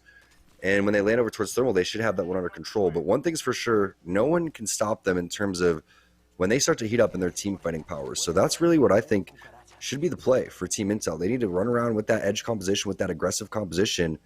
And then once they know exactly when zone number 3 and 4 pop up, they'll know exactly where that end zone is going to be. That's when they're going to flourish, know when they're going to need to take their fights. So we'll see how they continue to adapt their play style based on what we see. Team Cheez-It, they have a fight over towards the side. Joey Blackout with just the alternator, looking like he wants to do some work. Pop-Tarts find themselves in a second or third skirmish that they have won again. This one over towards Geyser. You can see the armor swaps are there for Impulse if he wants them. Phoenix Kits being popped left and right. Nice job by Team Pop-Tarts. Yeah, excellent recovery coming out from Team Pop-Tarts, but they do have quite a distance to run for this rotate. Zone will be closing in. They could use a redeploy to be a little bit faster here if they need to, of course. And that probably will be the case to run over to the western side or just go straight south. Honestly, at this point, I would run straight south because of the number of teams that will be playing over on the southern side of sorting. On board with Team Cheez-It, it looks like they were able to recover, but we do have the white armors on Joey Blackout and on Murdog right now. Nade spam coming out from Rakinishu here as they are just trying to hold their back. You can see the squads were challenging them, but if they can wait out this zone, they'll have a nice safe spot in this cave for the time being. So glad to see that they were able to recover. Yeah, and Rakinishu has a pretty solid combination. R301 seems to be one of his go-to guns. Probably wishes he had the 2X on that thing. But the EVA 8, obviously, doing some work right next to that Mastiff. Pop-Tarts, though, again, looking like the kill leaders in this game so far. See if they can continue to lay down some more damage. Speaking of damage, the R301 3X Purple Mags, Air Tricky looking extremely strong. There's some more kills being fed on over to Team Intel. The Devotion Turbocharger 2X just so strong in Gibraltar's hands. Metro putting that thing to work as Panders is going to get the knock on to Tally Time. Looks like he's going to be able to get the finish over there too. Over to the rest of that team. That's going to be Hooligans going out. Panders now the kill leader with 4 kills. Yeah, so Team Intel have at least 4 kills right now on board for them, playing the edge a lot more. I think one of the issues that really did kind of plague Team Intel, it's not that they're not good at team fighting, right? It's just the timing on the team fights. A lot of times they would just end up getting third party. Here's Team Pop-Tarts though, making the flank. Team Cheese It in front of them. They trade 1 for 1. No, it's actually just going to be a clean knock, and now it's brought down to a 1v3 as it looks like Team Pop-Tarts were able to just really just get the drop onto Team Cheese It. You can see they're backing off. Team Outcast coming in for the third party though will be able to finish off Team Cheese It as Team Pop-Tarts survive again somehow throughout all of this. And Team Outcasts now, with a couple of kills to their name, they're securing top 10 as well. They'll have this cave for the next zone, so they're going to be able to play this one out to the late game now. On board with NPL, Nestle Splash, who are here on the southwest side of Sorting Factory. A lot of squads in the area here, as we knew early on the poll coming down here towards launch site. Here's Serial trying to get an aggressive angle. Team Razor getting involved throughout all of this as well. So a lot of teams, like we said, in the area trying to get involved in this. It's Team Razor currently our lobby leaders with 22 points, who haven't found any fights quite yet here in the early game through their rotates, but we know how quickly they can pick things up. Yeah, very similar to what we saw in game number 1, where they picked up a lot of kills once they zone got a little bit smaller. As Team Intel now, nice shots coming in for Panders, has that player down to about 20 HP. Gonna go and hit the battery. The bubble is there too for the faster healing if anyone is going to need that one. Metro looks like he's going to have to fall back and hit that battery as well, but the Devotion at this range should be so good with the R301 Gold Mag too. This is the perfect situation. They have to end this though. Look at Razor waiting for the third party. That's going to be Phony from Team Pringles coming through. The res with the gold bag going to happen for Zara Tricky onto Hakulo. That's pretty big. But when we're talking about where Team Pringles is going to set up, this is exactly what we're anticipating. They land over towards Sorting. They're going to go and take that platform. All these teams jammers are going to have to rotate towards them. And for Phony, having a charge rifle is the perfect long to mid-range gun for that. Yeah, we're talking about being able to play positions where you can get kill points off of, and that's definitely where you want to be. Team Intel stuck inside Banana right now. A lot of squads moving around. 6 is able to catch that flank as well. Team Razor now just getting completely surrounded here. They do utilize this gravity lift from the other squad to be able to get out of danger. That's going to be Blueberry Smalls getting finished off. Team Lonely Fans out now. We have hit the top 8 as Team Intel are getting pushed. NPL are here, and they take out Team Intel. Razor coming in for the third party. And now NPL are out. Team Razor are on track to go for back-to-back wins. But we'll see in just a few short seconds where this ring pulls. It should continue to go south now, as we know that Team Pringles have a power position, but it pulls away from everybody going out into the middle of the open between launch site and Dome. Absolute brutal zone pull here. This is going to be in the open, basically. Not much cover to work with. Looks like possibly a little bit of that tunnel or cave is going to be open, where we saw Outcast getting into a lot of different fights and third parties. As Team Applejacks, they are going to take the high ground rock here, which is by far the most dominant position. Going to have to keep their back towards the zone here. So really all eyes on Team Applejacks here. This is a fantastic play and a fantastic call. Abe's with the Kraber too, so that's great to see. He's going to be able to, again, keep all these players at a distance. 99 from behind, that's it, Gibraltar. Come on now. Yeah, I don't know how that arm shield actually worked there for him. But Aves is getting some decent damage off. Has 10 more shots left in this Kraber as well. So he can easily get himself a red armor with a decent shot. One headshot really should be able to secure that for himself. But right now, Team Applejacks just keeping an eye on across the battlefield there. There's a small chance that quite possibly maybe Outcasts push from behind. Ooh, another connect with the 99 on that Kraber. But there's a small chance that they could get pushed from their back, but it's not a large one. as Aves is just free firing off with these. I'm surprised that he's being so liberal with these shots, but he is getting closer towards that red Evo. Here's Rice Krispie Treats trying to zone a lot of the squad that'll be rotating in from the Sorting Factory side. I have to imagine that's Team Razor ahead of them. Study is doing some great work with that G7 Scout. He's got the 3X on it, making it very valuable in this range. But very shortly, in about 10 seconds, they'll have to just take a small trip out of the building that they are currently holding. Really depends on what Bird's able to do with his bubble play here, and also with his defensive bombardment. It also is up to Sunny to basically zone these guys out for as long as possible as the zone is going to close, because if he does take a lot of damage, then Team Razor is going to continue to send it on him. So he's going to back off, realize the situation. Defensive bombardment is going to land over there as Aves is going to get a knock there onto Serial. Out of all players, as now we see what Team Pringles was doing throughout all of their setup. And Aves with the long-range shots. You got to be kidding me. Now looking for some in the air. Not going to be able to connect. But they do have the God position here. 5 shots left in this Craver. A couple players rotating over towards them. He connects on another one on the box of T throughout all of that too. Right when we switch over, Zero Tricky is going to go down. So does Haculus. Sunny taking a lot of zone damage. Last player alive over here. Now puts down that jump pad. And I believe that players are going to be in that vicinity too. But what a job by Aves connecting on these long-range shots. Stunny did get finished off, and so now we are down to our top 3. It's going to be a 3v3v2. Applejacks, they're the ring pulling away for them. As you can see, it's Team Outcast, who lost out on Defeated earlier on. So they're playing this one out as a duo. They're on the north side of this ring. They're going to have to run this one in. Luckily for them, though, they will have Crispy Bacon. He'll have that bubble up for himself, along with the defensive bombardment for this. And they're just going to try and bide their time. It's Applejacks, it's Outcasts, and a third team involved throughout all of this. Yeah, and Team Pringles setting up over towards the side, but running out of ammo is Phony. Only a couple bursts left in this Hemlock, and he does have Outcast spotted down towards the end, and he does have the zone in his favor. So they're basically going to try to gatekeep this team and make it an even 3-on-3. I wouldn't be too surprised if Applejacks, once they see some shots being laid down, if they want to kind of counter send this, they're also going to be getting EMP'd on the Pringles side too. So makes things a little bit more difficult for them. They're going to have to really deal with this team quickly. Yeah, EMP defensive bombardment combo can really catch Pringles off guard. But they are keeping a good eye on this squad. They'll be able to see the journal for bar off, and there they go. They've already spotted it out. Not quite this getting rid of it yet, as the zone is about to close, and that is crucial for the defense for Team Pringles here. So it's going to be that much harder for Team Applejacks. Here comes the initial nade out from Phony. It looks like the squad might have actually just moved past him, and the defensive bombardment has been used. So Pringles survived that first small engagement, and Phony will back off, giving up some ground, allowing Team Outcast to push up.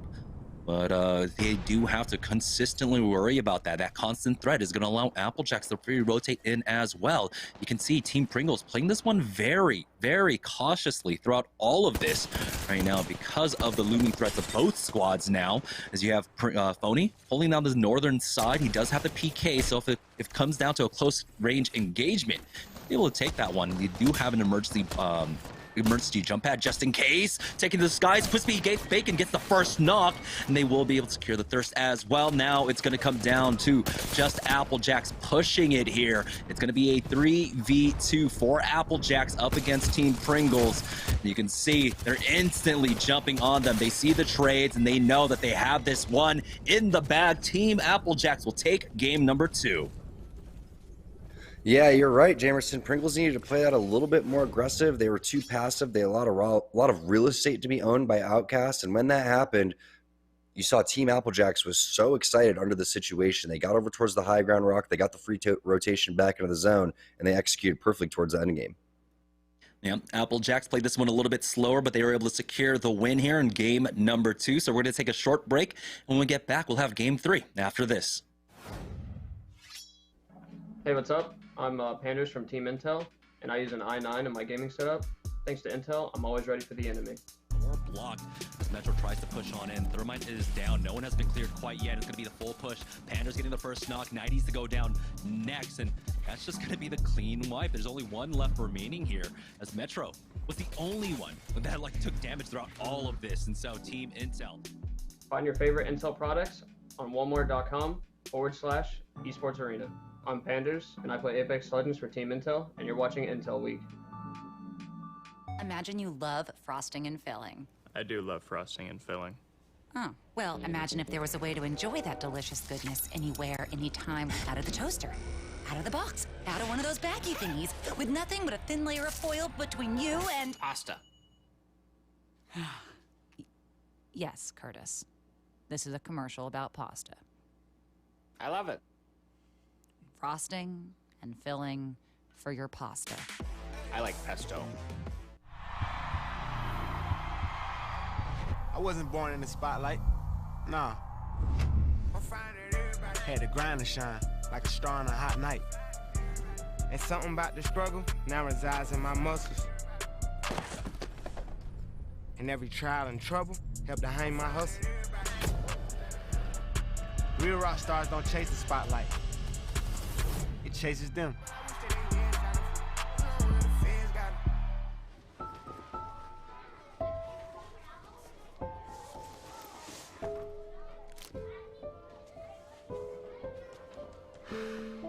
Hey, shake it, kiddo. Love Dad. Oh.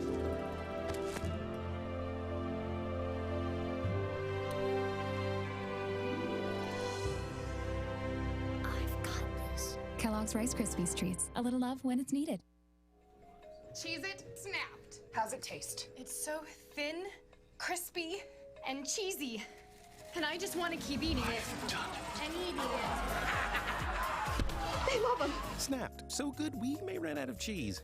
It's fruit, refreshing, refreshingly sweet, but without sugar, 0 calorie treat. They're all our top fresh flavored splash. It's fruit freshing. All right, ladies and gentlemen, we're back. Starting with the drip cam. Check it out. Shout out to Intel. This chain's real heavy with all this processing power hanging from my neck. Intel Week here. Absolutely love to see it. Game 2 in the books there. And I want to let you guys know, I actually didn't mention it on stream at the start, but I'm having fun every week with these different sponsored squads. And this time around, every 5 kills that Team Intel gets, I am going to be gifting a sub to one of y'all in the community. If they can win a game, that's going to add 5 subs on the board. So let me just take care of business here. Gift one of y'all a sub in chat. So shout out to y'all in the community. Love you guys. Thank you for coming out here today. But game 2 in the books. It was AJ. Team Applejacks taking the dub there. Love to see it from them, and that's back-to-back wins from our partnered squad. So Razor and Applejack starting off the day strong. Let's check out our post-game stats. Looking at it right here to my right. There we go. It's Team Applejacks, obviously. Aves leading the way, still holding that top spot on our Slayer rankings. I mentioned earlier in the day, Mr. Hoculo trying to chase him down, was able to push into the top 3 at the end of last week. We'll see if he can keep chasing down Aves, but 5 kills from Aves does give him kill leader there for game 2. It's been a couple of down weeks for Team Applejacks. That's the interesting thing. Week kind of 3, 4, and 5, they really came into their own. They were winning a ton of games, looking extremely strong, but the last couple weeks, they kind of falling off. Those placements have dropped. They haven't been getting as many kills, so they seem to slow down, but it's certainly boding well for AJ if they start off here week number 8, Intel Week, with a dub in those first 2 games. We'll see if they can keep it rolling. And Team Pringles, they come into this week at the top of our partnered team standings, and they certainly look like favorites to win Season 2. We'll have to see if the likes of a Team Applejacks, a Team Pop-Tarts, a Team Razor can unseat them, but they're still showing up. Strong Phony over here with over 1,700 damage. The partners squads showing up strong today. Lonely Fans with a couple of solid placements to start off the day. We'll have to see how things shake out as we continue. We're going to go to a short break, but when we return, we'll check out our Mobile One leaderboard and get into game number 3. I play Gibraltar for my team, which is a support character. So he has the tactical ability of throwing Dome Shield, which gives you 12 seconds of a bubble. In a 1v1 situation, and they were able to come out on top.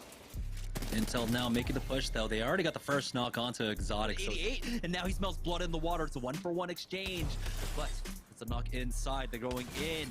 As Aves is trying to hold that door for his squad, but he's facing off against Gibraltar. He will fall down. It's down to a 2v1. Duplex has no HP left and will back away to hit up that back. For Gibraltar, the guns I like to run are usually medium to long range, and then a close range such as a shotgun, or in some cases it can even be a Volt. Long range is really good because you have gun shield, so you can farm damage for your team and also get picks and kills and KP off of longer range fights that are happening.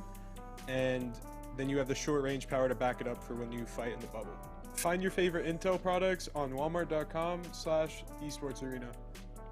Kellogg's, Fruit Loops, Apple Jacks, Corn Pops, Tiger Paws, they're Jumbo. Jumbo snacks, snack time heroes. Go take them on the go. Cereal, magnified, showing up for snacking time. Jumbo snacks, snack time heroes. Go take them on the go. It's Jumbo. It's your snack hit. It's Jumbo Snacks. Stack Pringles flavors. Make new ones. How much do you think Pringles paid these people? Hardly anything. Hey, you guys want to stack different Pringles flavors to create new flavor combos? Here, I'll go first. Pizza, barbecue, and jalapeno. The spicy barbecue pizza stack. Get him!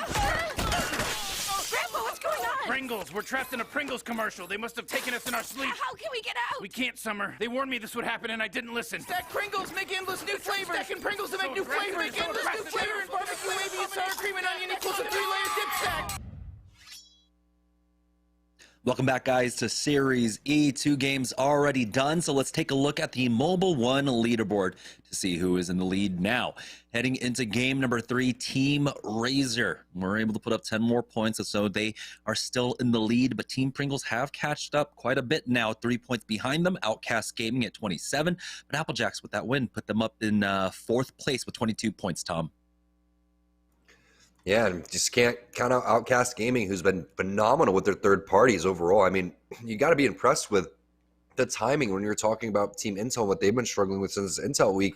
The timing of their fights. It's not the fights are going poorly. They're winning the fights. One player gets knocked, and then a third party comes in basically immediately.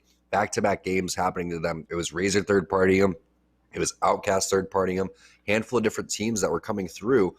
And it's got to be difficult, but there's still a lot of games we played. Still got 4 more overall and plenty of opportunities to go and make something happen. But it's been pretty interesting southern zones to start. We'll see if we get anything over towards central, maybe a little bit more north side. But one thing's for sure, Razor's shots are looking good. Take a look at the Mobile 1 high performance moment. But the decision-making for a lot of different teams, Applejack's phenomenal. Pringles a little bit lackluster in terms of being aggressive. You can see Fody has the right mentality here. He needs more help. Preston needs to be with him. Fury needs to be with him. If they get rid of this team early, then they can just deal with Applejacks a little bit later because Applejacks had so much ground to cover.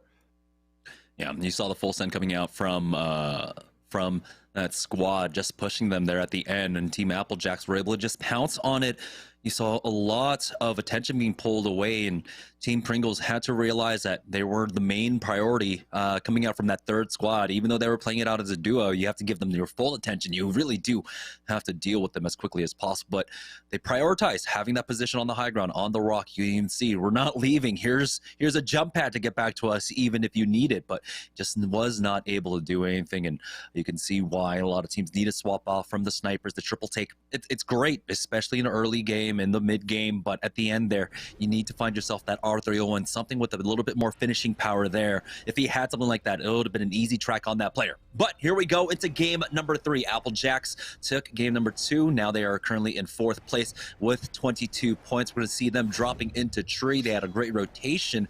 I'm surprised that they were able to kind of beat out Pringles in that rotate, making their way over to the southeast side.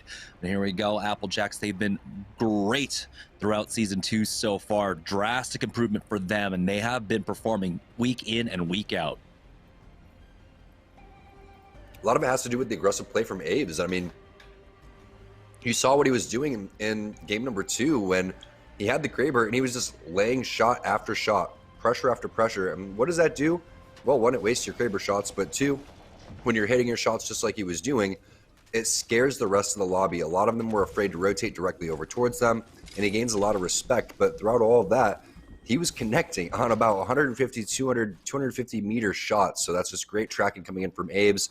He's been aggressive from the get-go, but also doesn't do this blind aggression. As we take a look at Dracos getting in the first little skirmish over here for Team Nestle Splash. Is this Pop-Tarts in front of them? Maybe trying to get some revenge from game number 2 there. Ronnie's taking a lot of damage as he backs away. And here we go. Draco's going for a second try, and it is going to be Team Pop-Tarts. Impulse gets taken out. And it looks like it might have been the same thing here. Lucas does find one, trading it back. It's down to a 2v2. NPL has almost no HP left as Dracos will go down. It's all up to Ronnie. And it looks like this is some retribution from game number 2. That's why they call it 50-50. Ronnie with the shots, though. It's not over quite yet. Let's see if he gets the scan and gets any more information on the player. Dropping down, he hits the shots. One more shot will do it for Ronnie, and he does it. Going huge. And a little bit of body disrespect there, but there's not enough time to even shoot bodies. He can't even get Bambino back up. He's going to have to dip out. Most likely, that's all she wrote for Team Nestle Splash. But what a job by Ronnie.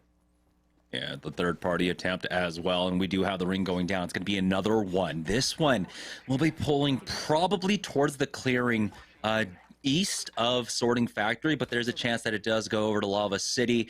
But we're keeping an eye on the train tracks on Toilet Bowl on the south side of Sorting Factory. Here on board with Team Cheez-It, though, who are happy to see this ring because their rotate is going to be fairly easy for them. This is a squad that has great positioning for the late game. And now they just need the loot to back it up. They do have a blue armor to pick up. Rakinishu's already sitting on the purple for himself as well. So Team Cheez-It looking like they're getting all the loot that they could want. It's always interesting to me when Rakinishu decides which character he's going to play because such a strong Gibraltar, but also does great on Bloodhound overall. Taking the high ground is going to be key here. And getting something long range is going to be fairly useful as well. I'm not quite sure if that's actually the longbow, if that's a spectator glitch, but any type of long-range weapon would be okay here because teams are going to rotate over from that dome. They're going to come over from that choke where we just saw over towards the cave, and then they're going to come all the way from dome as well, which is a ton of ground to have to make up. Outcasts continuing to look strong here as one of our new open teams making a statement here. I love the way that they've been playing. Rig to 5-9, going to call that drone back up and get back inside so we can get a little bit more information as we take a look at Applejacks, fresh off their win in game number 2. Aves, we're just talking about him, gets the first knock right there onto Yoroi. And they're going to try to hunt the rest of these players down. Has the bubble and has the Gibraltar weak and finishes them off. 3 kills in the hands of Aves. That's what you want to see. Yeah, and that was just beautiful play around the bubble as well, the enemy bubble at that. So Applejacks with another great rotate through this choke, finding another 3 kill points for themselves, catching up to our leaders right now. I believe first place with 32 points overall is Razor, so Applejacks are not far behind them. And Applejacks, we know how consistent they can be as well. Already with a W under their belt, 4 games left to go. They're looking to put another one up on the board. They already have 3 points here in their early game, and they see the line for this rotate. Just clear out the south, start making your way over towards Dome, and control the south-hand side of this map overall. Avoid a lot of the fighting that's taking place on the northern side. Applejacks, not a squad that we're used to seeing fight very early on in the game, but we know that if they make it to the late game, they can close it out very simply. Here's RKT, though, making their rotation into the Lava City tunnel now. They do meet some resistance, a lot of nades going out, and what is their loot? Double gold armor along with the blue onto Bird. So, yeah, they desperately want to make it to the late game here. Yeah, and they're trying to find the path of least resistance right now, and they're skedaddling as fast as possible because they know teams are going to start to make the rotation through. Teams a little late to rotate because it's been so fast-paced to start again. 5 squads already eliminated Team Cheez-It. They were the team that's inside the choke. You could see the portal was placed throughout all of this too, so he wants to get back, he can, but it's just about adding aggression into this tunnel area because we know that teams are going to make their way over here, so he's just trying to have as much presence as possible. You're not going to need that portal unless some sort of drop comes down, or if you need the loot, but Ack gets the initial knock right there onto Goofy Gamer, has a Gibraltar on the outside of his bubble as he takes over the enemy bubble. They're going to get the knock right there onto Slanase and the finish. Counter bubble comes down so he can armor swap throughout all there, and that's going to be AMV picking up 2 free kills on the way to the rotate. Yeah, and I'm surprised that more teams aren't in the area right now. It looks like there is a third party from Absolute Monarchy, but Sleepy Panda getting cracked, dropping back. It's going to leave Oso Rated and Fat Fruit Ninja here on the front lines. Defensive bombardment has been dropped down as well, and so the timing on the third party not quite there for them, but we do have another fighting taking place right now. Stunny was able to take out Crispy Bacon, and he gets finished off by P-Fitter here. Applejacks Looks like they were able to make their way over to the north side of Dome right now, and they're just trying to third party. They're just trying to pick up 3 kill points. They'll play this one passively and back off and start trying to control the south side of this zone. Now, we do know that Team Cheez It, I believe, are controlling the high ground inside Lava City. They're maintaining their position over the beacon. Ooh, that's a beautiful connect with that triple take, almost a full hit there. Now, they will be able to hold down the south side of this ring. They've got a full squad ahead of them. Good damage out from Dupe here as he's hitting with that G7 Scout. The team is being laid to waste. You got the knock onto Bird, and now Aves is on the hunt to finish them off. Great shots there by Dupe, connecting on about 5 or 6, 7 straight shots. And wow, Phony going to come in with the triple take as well. Great tracking coming in from our partner teams here as that bubble is going to be down. Stunning and P-Fair both go down as well. And now Team Pringles is looking like they want to go and play that choke area. You can see Ping's going down over towards the side. They still have some players located over towards that bottom hand side. Phony may hit a scan over here towards the left hand side so they can get information too. It looks like he's going to save onto that one as we see for the first time in a while. Carlon and his team back up. This is all 3 players of Phantom Legion looking like they want to get into a skirmish over here towards the rotate, going over towards No Name and Fragment. Yeah, they have this team completely split up as well. Cross angles being set up now, chasing into the ring. We'll be able to get the knock hugs for $5 to go down and instantly finished off by Fiddalot, also being taken out by Phantom Legion at this point. Now you have to imagine if Team Pop-Tarts or if Team Nestle Splash were still in this, they'd be the squad running this side. Here's Absolute Monarchy just running around, honestly, all the way across the map, everywhere, trying to find anything, but AMV have run into them here as the construction building is being held by Absolute Monarchy right now. AMV are just going to back off and play this one up as a group. They were a little bit disconnected. They've got 2 minutes for this fight on the edge. Yeah, plenty of time to lay some poke, and also typically you'll try to decide what you want to do right around that like 1 minute and 20-second mark if you're going to make a rotation, because you can rotate towards one way, realize that that spot could be taken, and then make another way and still have time. So we'll see exactly what AMV decides that they want to do. Again, pretty far distance to go and make up, but they have the armors for it. They have the team fighting ability. We already saw them take it to one of the other open teams here. Is now it's going to be it's Voltic coming through with the gold armor and trying to find out where they're going to go. But you can see the mini map. It's going to pull over towards Lava City, and most likely that beacon building is going to be the priority here. Yeah, and so Cheez It are happy to be holding this one down for now. They've been able to just chain back to back at this point the beacons, and it looks like Team Intel has that same idea. They can wait for this ring to close and they'll be able to pull that banner, but it's about making the rotate now. Applejacks finds the knock onto Crummy. That is a triple take knock for Applejacks though, and they can't really push out of this building with the ever looming threat of Team Cheez It just to the west of them right now. And so they're just happy to get the damage off and make sure that their presence is known. Dupe gets the re-knock onto Crummy, and Rockstar are just having a difficult day of it right now. Yeah, you saw Dupe with the shots earlier. I mean, this guy is not missing with the scout, has so much ammo throughout all of this too, just being a nuisance in Rockstar's side. They're gonna have to continue to use their resources throughout all of this, and obviously with the Watson meta being out, resources really matter here, and Dupe has plenty of shots to lay down here, as that's going to be Dan going down. No Tomcat Rat Cam here. That's getting slashed immediately as AMV. Now on the rotation, Moni picking up that kill. Scout is very useful right now. You're seeing a lot of different players utilize that. Surprised to see the 30-30 just never really get in style throughout all of that. Brand new gun that came out a couple months ago, and no one really using that. Scout just shoots a little bit too fast, and everyone's so used to going and using that one. But now we see a fight going on with double negative double knocks right here on a Phantom Legion. Yeah, and Phantom Legion just getting cleaned up. They do answer back, Blight going down, but Lonely Fans will be able to finish them off. It's about getting the quick res, though. We know a lot of teams here on the northern side. Blueberry should not be the one going for the res. It should have been double negative at the very least, but yeah, we do have the armor swaps going down. Now he does heal that one up, and they will be able to secure this at the very least. So 2 kills going over towards Lonely Fans, who are, of course, playing here on the northern side. So we have a few more teams, I believe, that should be rotating through this area, so they have to keep an eye on their back.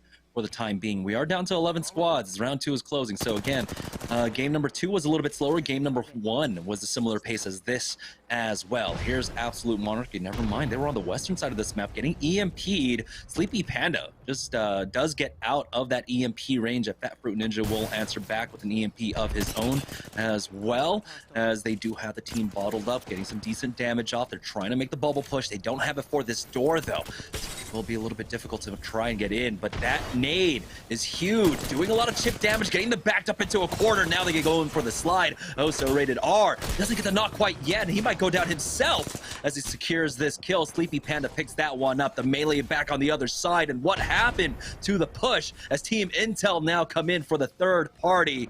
They should be able to clean this one up. We'll see if there are any survivors after this. Great job. Team Intel finally doesn't get third partied, and they're the ones doing the third party here as Fat Fruit Ninja, Oso Rated are going to be taken out. Another team is in the area, though. That's going to be 6XZS. Box T, Amaze, and Nades looking like they want to pop the beast of the hunt over here. They hear the shots. They see 6 getting the knock and finish there on a Sleepy Panda, and they're out for blood over here as Nades is trying to hunt him down. Nice 42 burst there with the Volt. Only has a charge rifle in the back pocket, though, so he can't really push up too much. You're going to have to kind of stay in that medium to close range area. Nade's going to be coming down too, but this should be a fully healthy Team Intel team, and they're going to have about 3 loot boxes to work with too, so I like this play. Get aggressive, realize that you can keep them outside the zone, and just try to gatekeep them. There's no reason to push into the zone and get a little bit too crazy here. Team Razor, they've made a push into one of the buildings that Team Cheez-It were controlling. You can see the scans going down from up top, as well as now Serial is making his way to the rooftop, and so it looks like some ground given up by Team Cheez-It. On the other side, though, Applejacks were shooting at Team Razor, and so it's 3 teams now here in Lava City controlling all of these buildings. Going to make it that much more difficult for Team Cheez-It to try and hit those bubble scans, but they should be able to hit the bubble scans for themselves. Valuable information going into the late game. Oh, gold backpack going down. Team Razor, again, we know how good they usually have it in terms of loot when it comes to these games. Yeah, it looks like Serial was carrying on to that gold backpack until the rotation happened, and now Zeratrick is going to be rewarded with that one. Obviously, with the bubble gold res, that's going to be pretty substantial going forward. As we have a Kraber in hand here. Kraber Mastiff in hand for Ack. Absolute psycho combination here.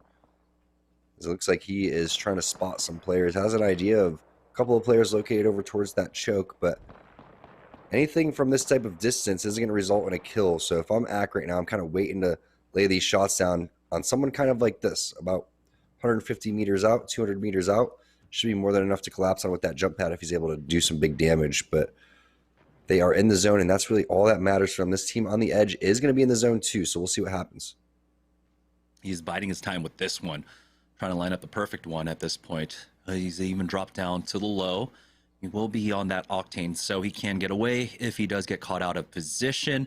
Yeah, they're happy to hold this spot for now. A lot of the teams we've seen, a lot of the population of this server is left inside Lava City right now as Team Intel were trying to make their rotate out. You know, this is a squad that was getting pushed up. 6XZ's tried to push them, but it's traded back and forth. It's going to come down to a 1v2. It's all up to Metro, caught inside the black hole, and he will go down to the ring.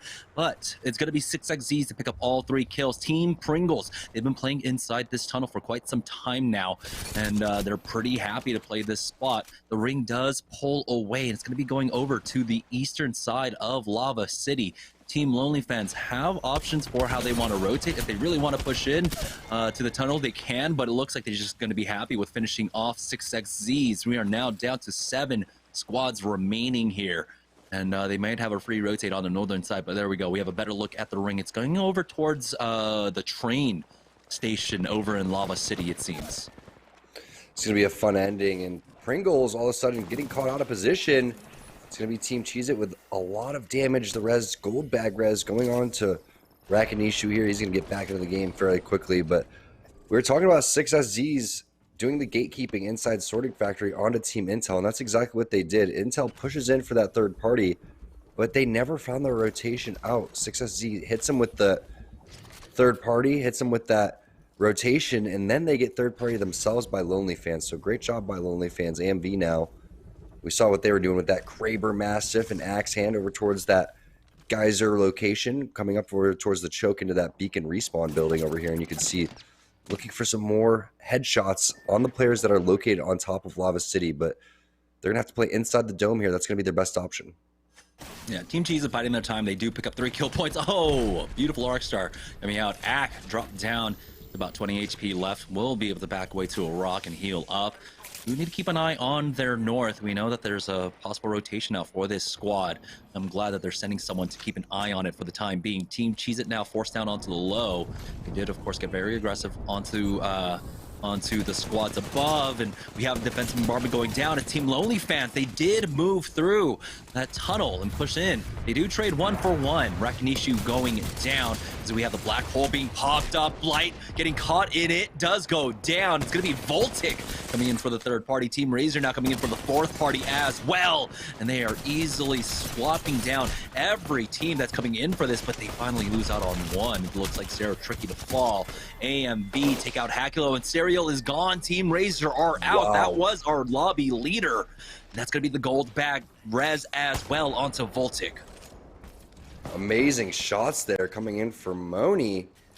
The spray was phenomenal, and now they're looking for even more as Axe flying in. Nice shots there with the Mastiff. That's going to be Joey Blackout going down. Voltic's going to be able to get this armor swap through, but that zone is ticking away. And now Murdog's going to die to it. All hell breaking loose inside this building. And AMV, one of our open teams, coming out on top of all of these different partner teams.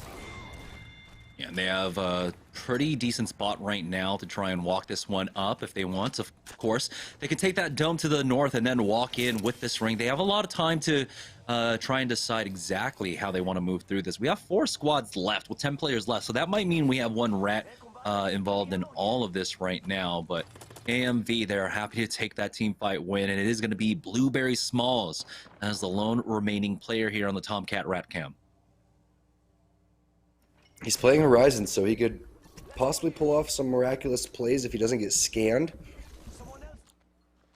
Unfortunately for him, the top of the train station is not in, and that would be a perfect spot for the lone Horizon in this lobby to be located at, because once this closes, that would be the ultimate high ground and no one would have an angle on you. But instead, he's going to have to figure out some other sort of strategy. His team Applejack's looking like they want to try to get back-to-back wins over here. Ack with the headshot onto Aves. Bubble Res is going to land, but that is going to throw things off temporarily for Applejacks, and the defensive bombardment's going to happen too, as Rolders now trying to defend as long as possible. Axe sends it in with the Mastiff. They're kind of split though. Rolders over here doing what he can with the triple take. It's not going to be enough. Dupe flies in, does get the knock onto Voltic, but that's a 2-on-1 situation, and all of a sudden Scissors helps out of nowhere with a Kraber of his own. And speaking of getting over towards the top of the train station, it's Crummy who takes that angle. And it's Rockstar up as a full 3 in a 3v2v1 to finish this all off. You can see that Horizon going for the high ground. Crummy by himself almost does get punished there. They do have the bubble, and they will be able to survive this one. I believe they already used their jump pad, so Blueberry might be safe, but no, he has to try and get out, and he will get finished off. It's all up to Rockstar left now to find this last rat to finish things off. Team Rockstar bouncing back here in game number 3, barring a throw here if they fight this one out 1v1v1, but it looks like they are going to go for the full 3-man peak to finish it off. Team Rockstar will take game number 3. It's a perfect opportunity for a boxing match. I'm surprised Rockstar didn't throw on the gloves and just go one-on-one fighting match to see who wins that. Unfortunately for all of us, they end it with no remorse, taking game number 3. And it's nice to see Rockstar starting to get momentum and great heads-up play. We're talking about that train station and how much cover that could provide for anyone that wanted to rotate late. Blueberry actually goes and does that. Unfortunately, couldn't survive much longer because Team Rockstar did a great job. Yeah, and he tried his best, but he did at least secure himself top 3 for Team Lonely Fans in that top 4 situation. So did get value off of that. Almost got a knock there onto Team Popstar, onto that squad as well. Team Rockstar, excuse me. We're gonna go ahead and take a break. And when we get back, we'll have the second half of Series E after this. So don't go anywhere, guys. We'll be right back. Hey, what's up? I'm Six, and whether you're a streamer, content creator, or competitor like me, Intel has what it takes to get the job done. Around fairly shortly here, as a lot of utilities being tossed into them. They turn around for that Bloodhound, not able to get the knock onto him, but did a lot of damage. But Metro going out, he gets peeked by the man on the roof. That's going to be NPL. It's a 1-for-1 exchange, but Six is able to secure it. Find the Intel products you need at walmart.com/esportsarena. This is Six. I play Apex Legends for Team Intel, and you're watching Intel Week. Hey, I'm Metro from Team Intel. I use an i7 in my gaming setup. And thanks to Intel, I never have to choose between speed or performance. I get both. Six is forced to bat up as well to peek out from this squad, and that's going to be Uzako going down. Panders had the PK in the back pocket, picking that one up. It's the 3v2, and they need to hurry up and clean up this fight. Zone's closing in 5 more seconds. Another nade down. Metro picks up one more. Find your favorite Intel products on walmart.com/esportsarena.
We are back. Let me just hit one more sub there. Shout out to the boys over at Team Intel here on Intel Week, hitting that 11 kill mark. So I throw another sub to the community. Shout out to all of y'all watching the show here tonight. Hope you are enjoying it so far. My name is Jay. So we're back here in the Esports Arena Orange County studio, and it is halftime. We got 3 games down and 3 more to go, and it's certainly been an exciting run so far today. 3 of our partnered squads, 3 different ones to be clear, taking the first 3 games. We kicked off today with Team Razor, followed it up with Team Applejacks led by It's Aves, and then Crummy and the boys over on Rockstar were able to grab game number 3. So it seems to be a 3-horse race so far. Definitely going to be an exciting finish to the day. Now, let's check out our stats through 3 games. I got cumulative stats here, folks, so we can see who is topping it off in these categories so far on the day. So let's check that out. And again, shout out to Intel. Excited here for Intel Week. We may not have the stats here for you for a moment, but let's just talk about how things are shaking out so far today. We got a lot of teams trying to chase down Team Pringles. They came into this week in first place in the standings, and they've been holding on really strong for a little while. Team Pop-Tarts has been on their heels, and Team Applejacks and Team Cheez-Its have kind of been swapping back and forth in 3rd and 4th. But that is your top 4 so far. But Team Razor, as I mentioned earlier in the day, making changes to the roster. Muffins is out. Now Cyril looking strong to start his debut. We'll have to see if they can maybe challenge up there. Team Rockstar trying to get things rolling as well. That was certainly a team I had high expectations for to start the season, and we're hoping that they can continue to click. Their first week with Oi Senpai was during Rockstar Week, and it looked like things were promising early on. We'll have to see if they can continue to gel as the season goes on. Team Intel is another team I want to talk about. They've got 11 kills so far today. The placements have been not quite as as good, but they're showing that they can get some frags on the board. We'll have to see if they can maybe get those top placings to get some more points up on the board. But we do have our stats right here, and it is still Team Razor leading the way, led by Zera Tricky. They're looking really strong today, and interestingly enough, one of our open squads bringing the kill leader to the table. It's defeated with 9 kills so far today. They're looking really strong. They haven't been able to grab that top placing yet, but they're certainly a team to keep an eye on, and defeated looking really strong so far today. And then Phony. I'm going to talk about it all day long. Pringles continuing to be consistent. They aren't necessarily winning a lot of games, but they frequently frag. They make a lot of top 10s, so they're just consistently adding points, building on that lead, and that is what really seems to be so strong for them. You know, they don't necessarily come out like a TSM on a Wednesday night and just beat you down game after game after game, but they're not going to have a rough performance. They're going to come out and consistently put points on the board, and that's the reason they're in first place right now. Over 3,500 damage here for Phony today. That's averaging almost 1,200 damage a game. So that's a strong performance. Definitely a team to keep an eye on. We'll have to see if the partnered squads can keep it rolling, though, in the back half of today's game. But the other part of halftime is we got to raffle off an entry into Deal or Steal. As I mentioned at the top of the day, if you want to come and play Deal or Steal with me, have a shot at winning an Xbox Series X. Maybe you want to get some Esports Arena swag or an awesome prize pack from one of our partners. You have to subscribe to us here on Twitch, or maybe you're lucky you get a gifted sub from me here today. But let's hit the raffle, see which one of you is going to win a shot to come play Deal or Steal with Yeso. And our winner today is going to be Noah Boss. Shout out to Noah Boss. Thank you for subscribing. We appreciate your support here at Esports Arena. So congratulations. Looking forward to playing Deal or Steal in the future. Our folks in the back will be in contact with you very soon. Apologies, folks. I believe my mic was going in and out there, but Noah Boss is the winner. I'm going to close out halftime here. We got our back half of the day coming to you very soon, our Mobile 1 leaderboard and Game 4 when we return. Hey, I'm Metro from Team Intel. I use an i7 in my gaming setup. And thanks to Intel, I never have to choose between speed or performance. I get both. 6 is forced to bat up as well to peek out from this squad, and that's going to be Uzako going down. Panders had the PK in the back pocket, picking that one up. It's the 3v2, and they need to hurry up and clean up this fight. Zone's closing in 5 more seconds. Another nade down. Metro picks up one more. Find your favorite Intel products on walmart.com/esportsarena. What's your favorite splash? Imagine you love frosting and filling. I do love frosting and filling. Oh, well, imagine if there was a way to enjoy that delicious goodness anywhere, anytime, out of the toaster, out of the box, out of one of those baggy thingies, with nothing but a thin layer of foil between you and... Pasta. Yes, Curtis. This is a commercial about pasta. I love it. Frosting and filling for your pasta. I like pesto. I wasn't born in the spotlight. Nah. Had to grind and shine like a star on a hot night. And something about the struggle now resides in my muscles. And every trial and trouble helped to hang my hustle. Real rock stars don't chase the spotlight. It chases them.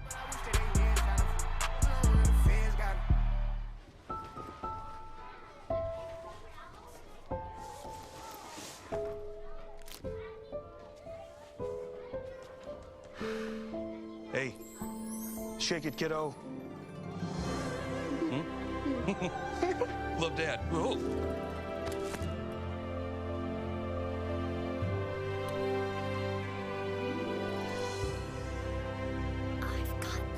Kellogg's Rice Krispies Treats. A little love when it's needed. Team, it's been a grind, but I think I've aged you well. Some might say perfect. Who's ready to show 'em who's the cheesiest? I woke up feeling the cheesiest, coach. Cheez-It, official sponsor of the college football playoff. It's Kellogg's, Fruit Loops, Apple Jacks, Corn Pops, Tiger Paws. They're Jumbo. Jumbo snacks, snack time heroes. Gonna take them on the go. Cereal, magnified, showing up for snacking time. Jumbo snacks, snack time heroes. Gonna take them Jumbo. It's your snack hit. It's Jumbo Snacks. Stack Pringles flavors. Make new ones. How much do you think Pringles paid these people? Hardly anything. Hey, you guys want to stack different Pringles flavors to create new flavor combos? Here, I'll go first. Pizza, barbecue, and jalapeno. The spicy barbecue pizza stack. Get him! Grandpa, what's going on? Pringles. We're trapped in a Pringles commercial. They must have taken us in our sleep. How can we get out? We can't, Summer. They warned me this would happen, and I didn't listen. Stack Pringles, make endless new flavors. Stacking Pringles to make new flavors. Make endless new flavors. Barbecue, wavy, and sour cream and onion equals a 3-layer dip stack.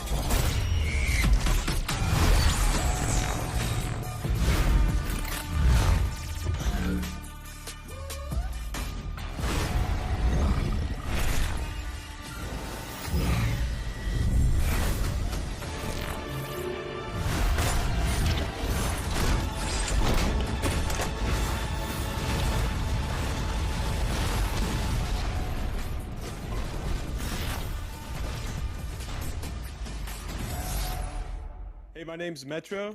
This is my Intel tips and tricks. I'm going to show you guys how to wall bounce. So if you're playing on controller, when you're approaching a wall, you want to slide into it to gain momentum, which then propels you into the wall. Once you hit the wall, you want to spam A, and it'll force you to jump, and then you want to turn your joystick to the opposite direction, resulting in your momentum shifting. Wall bounces are very beneficial if you're being chased by an enemy. You can catch them off guard with a quick turnaround, or in just movement terms, if you're trying to get faster away or dodge bullets, you can wall bounce. Find your favorite Intel products on walmart.com/esportsarena. Yo, what's up? It's Intel Panders, and this is my Intel tips and tricks. I'll do double zipping and zip juggling. When you're walking up the zip line, just hold X, and then as soon as you hit that, you double jump A, and then that'll be a super jump for controller. And then also for zip juggling, you just want to hold X and then jump off and then look back towards the zip. You should be able to grab onto it while holding X, and then you just repeat that process back and forth. And that's how you zip juggle on controller. Honestly, it just looks flashy. That's why I do it. But I guess if you're going up, like upwards towards an enemy through a building, zip juggling is pretty nice to be able, because they're not going to be able to hit you as easy. Find your favorite Intel products on walmart.com/esportsarena. I'm Panders, and I play Apex Legends for Team Intel, and you're watching Intel Week.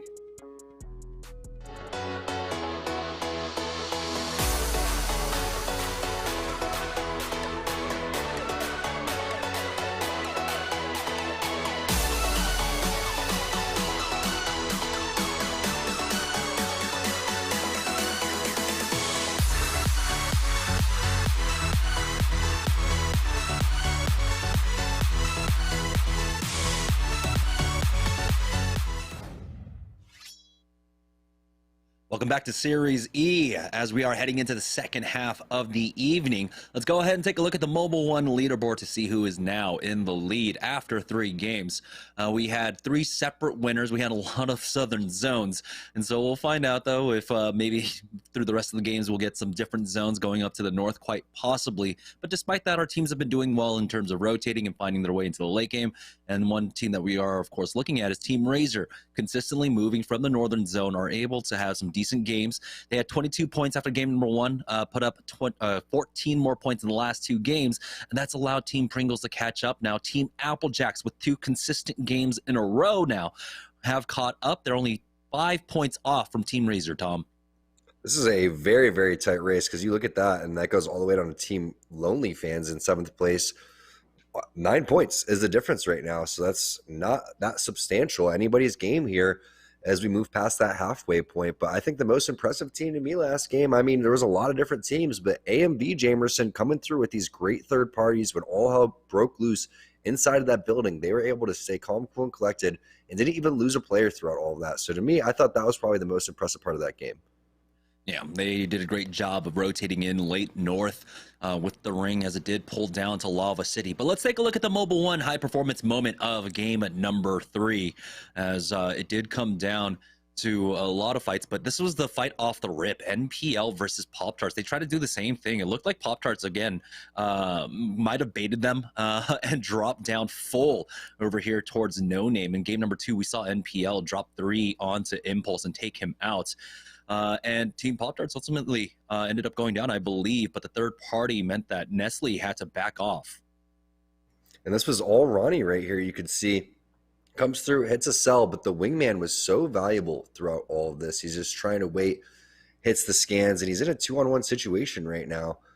And the fact that he's able to hit these shots is absolutely huge. You can see 2 wingman shots right there onto Lucas, trying to peek right here, hits the scan. And once you get that scan, I had a huge feeling he was going to be able to win this because that player sends it directly on towards him once he hears that he's one shot. That's a 70, followed up with a 61. Didn't even matter that player was low on shields, but the third party came through basically immediately, and Ronnie had to skedaddle and does what he does best besides winning those 2v1s, which is basically rat it out. He didn't last very long, though. And I'm curious why these two teams are going to send it on an area that really isn't that important. There's so much better loot all over the map. It's like they've messaged each other before Series E started today and said, hey, guys, meet at No Name. Yeah, so heading into game number 4, we'll see if these teams change anything up. Maybe Pop-Tarts plays a little bit more consistently, or, excuse me, a little bit slower here and just stays contained inside their drop. They just let Nestle take No Name because, like you said, yeah, maybe the most valuable thing here is just going to be that beacon, but you can catch that on rotate. You don't need a hard commit off the drop for that. And so we'll see. Both of these teams, though, this is 2 games in a row now that they've been fighting off the rip, and heading into the next 3 games, you have to understand that, like, you know, they have to make up points. They cannot continue to play this kind of zero-sum game. Personally, if I was these teams, I'd be going over towards Skyhook because Skyhook is going to be filled with teams that aren't going to be, you know, your typical pro teams. Yes, all the zones are pulling south right now, but you have so much area to go and loot. You have an opportunity to actually play the game out. I really feel like when you go and you die off for these early 50-50s, nobody really wins, right? I mean, yes, it's fun to watch, it's entertaining, etc., but you're not going to be able to snowball, and you're not able to snowball because you're not able to even get the right amount of loot that you need, and you don't get to rotate fast enough throughout all of that. So while the kill points may seem nice and you're trying to make a statement, you're also not learning that much about what your team can do when it's about rotating, et cetera, et cetera. So I would love to see one of these teams take a different area. If they were fighting over, say, Fragment East, Fragment West, it would make so much more sense to me. Yeah, here we go. Heading into game number 4. We're joining on board with Team Rockstar. We were able to finish that one off in game number 3 before we hit the half, and they do have the pings down, and so looks like they are one of the Fragment teams. We'll find out in just a short minute whether or not we're going to have that Pop-Tarts versus Nestle fight once again here off the rip. Our games have been incredibly fast. Games number 1 and 3, we had maybe 13 squads left before the zone 1 closed. We'll see if that persists at this point, but it looks like Team Rockstar should be able to get this one uncontested. They do have the beacon as well, so expect Scissors to be dropping over there. Surprised because typically, you know, what happens is the diner building, Scissors will drop there as the Bloodhound, and then you'll have Oi Senpai, who is on the Gibraltar, taking the high ground here. And oh my goodness, a blue armor instantly upgraded to the purple here. So yeah, their loot looks great. Crummy might be AFK. I don't know. He hasn't found an armor quite yet, but there is the scan for him, and it looks like Crummy is AFK. He's still basking in the win from the previous game. He's watching the VOD, soaking it in until he realizes the game actually starts. But you saw when they were landing, and we also get the scan there. Thanks for pulling that up. You could see that they were looking behind them to see if both those teams were going on over towards No Name. It's going to be Dupe with the 30-30, and we saw how good he was with the scout. So we'll see if he continues to hold that one, but he gets the first knock right there. Now we see 6XZs coming through, and they get the knock originally. Box of T was the kill leader last game temporarily. They're going to come through and wipe that team basically immediately as Aves gets into a little bit of a skirmish too. So this is actually probably the fastest start we've had since game number 1 overall. Nice job by 6XZs, though. They've been really, really impressive today. Yeah, 3 squads already out. 6XZ securing countdown. They'll be able to pick up the loot. Their loot already looks great. They've got the purple armor along with the blue. Box of T has a blue himself, just needs to heal that one up. They're going to have to rotate pretty far. This one's going over to the eastern side of the zone, going over towards Overlook. And so we saw Nestle already there.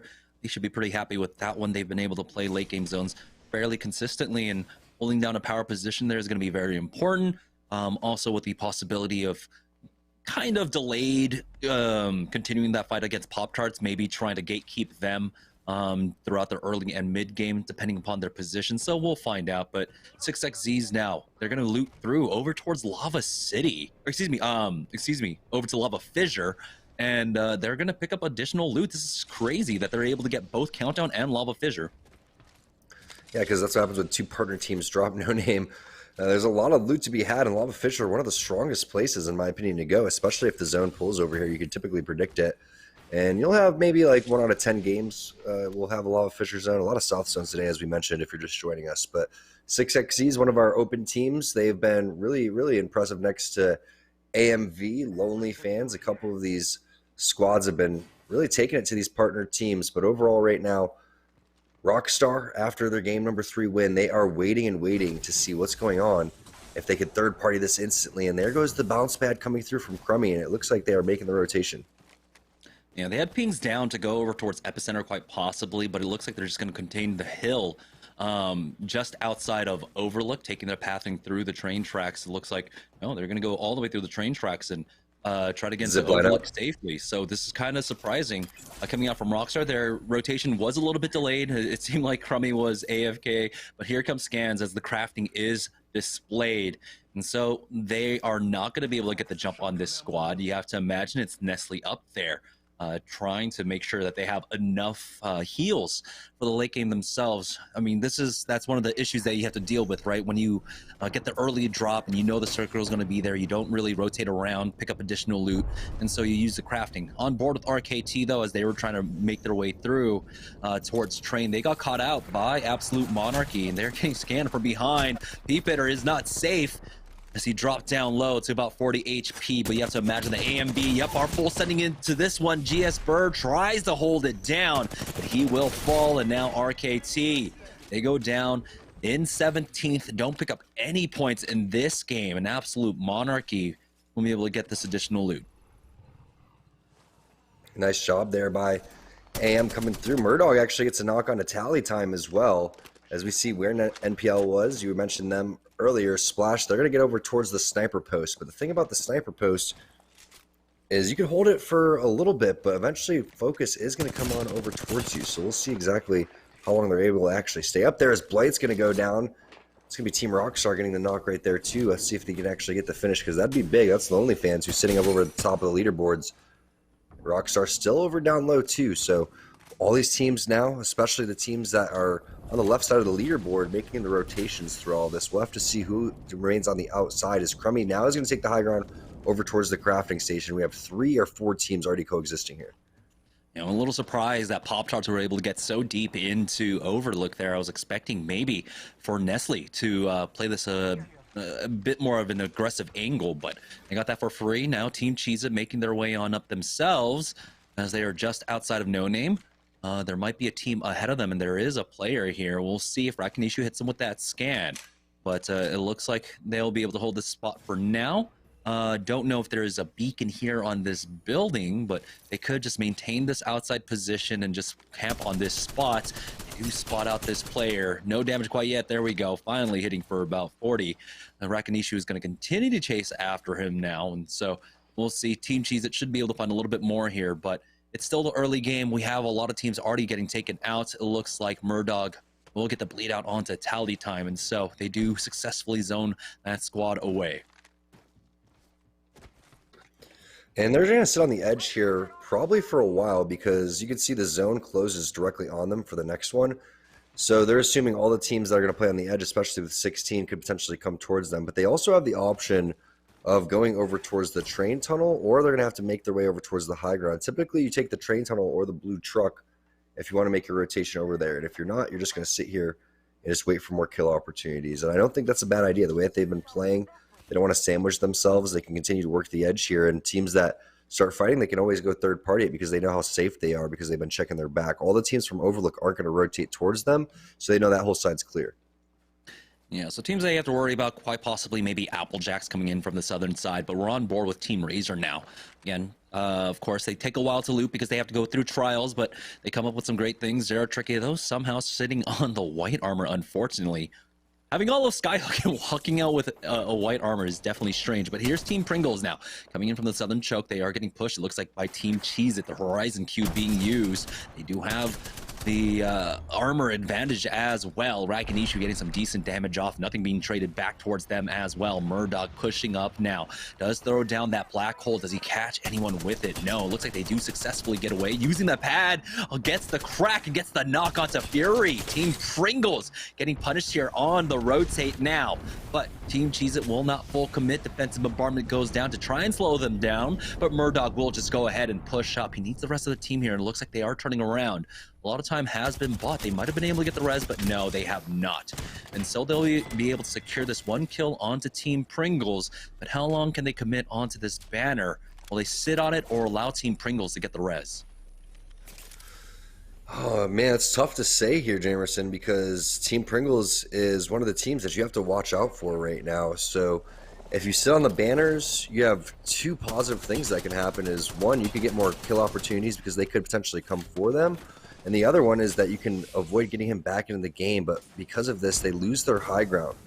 And Applejacks is going to gladly take that one. And the question is will they sit on the banners, but also will Applejacks continue to sit out here and gatekeep them? We'll end up seeing, as a lot of our top teams over here are now having to make their way over towards the Overlook side. So we could probably assume that about 70% of the buildings in Overlook are taken right now, and the rest of the teams are going to be playing the edge. And since it's Intel week, I want to know what actually Team Intel is doing, because they've had obviously a different rotation on the thermal side, so they should be playing hard edge right now.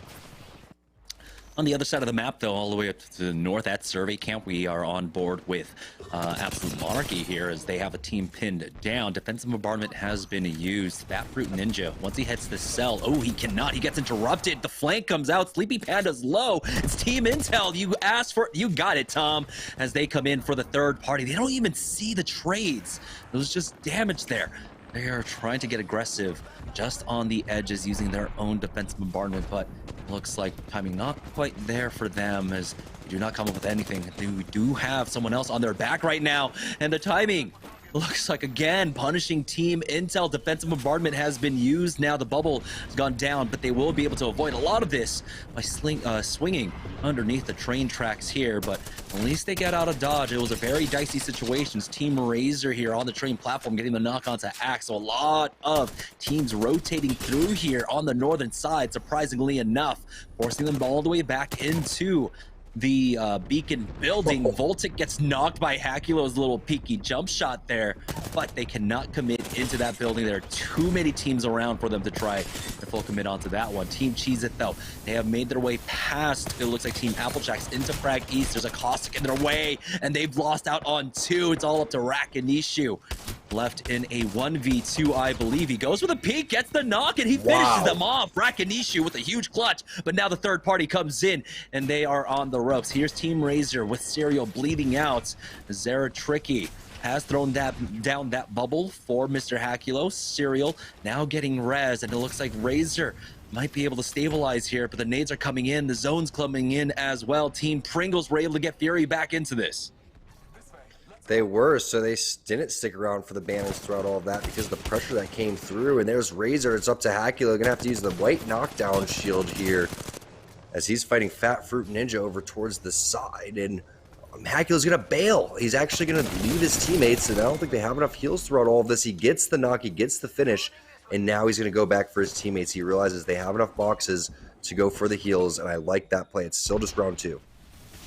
And you're seeing why Intel called it on that fight so quickly as soon as the third party started coming in. They got out of this big scramble, and Razor aren't out of the fire quite yet. Another team has shown up, and he will not be able to recover them. They get finished off. He hits the bat, but he's still taking so much damage from this ring for now. We'll see if he can safely get away. He has to completely abandon the rest of his squad throughout all of this. Won't have Beast the Hunt for another minute or so, and he needs to start healing now. And 6 goes down actually to Phony, so Pringles gets back into it. It looks like Intel maybe chased down to try to get him while they were getting the res, or maybe they got caught from behind on the rotation. Now Panda's in a 3 versus 1 while in the zone. This is not looking good for Team Intel. And they're just gatekeeping from the safety of the ring right now as Panders is just bleeding out, goes for the peak. Hits decently for the 60, but that's a Gibraltar. And so at this point, Team Intel are up against the ropes. It's just Panders left to try and get these reses. As you can see, Six and Metro bleeding out and just has to watch on. He doesn't have a bubble. It doesn't look like he has any safety as well.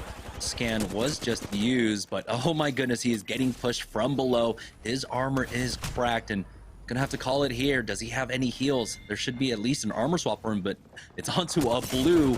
They're hunting down the rest of Team Intel. Panders punishes Phony. There's an opportunity here, maybe, with some syringes. It looks like it's gonna be the full send. Pringles will be able to finish him off. But now, Team Pringles, they have to recover Phony here as they're getting shot up, and I have no idea what the hell is going on in this game. I mean, this is just really great play from Team Pringles. The fact that they were able to get Fury back into that and then go and gatekeep Team Intel, who still has not been able to find their groove. They're trying to play the edge, but yet they run into two amazing teams over towards the edge. Team Razor was in the vicinity. Now Rockstar, they're playing underneath the sniper tower. Defensive bombardment should be safe there from Scissors. They also have the bubble to work with here. He may end up hitting a scan and then popping Beast of the Hunt here very shortly instead.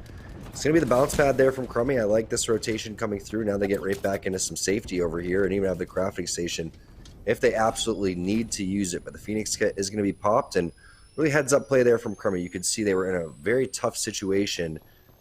Fortunately for them, with 13 squads left, this priority spot was actually not taken. So now they could do some really good gatekeeping and possibly pick up some kills here.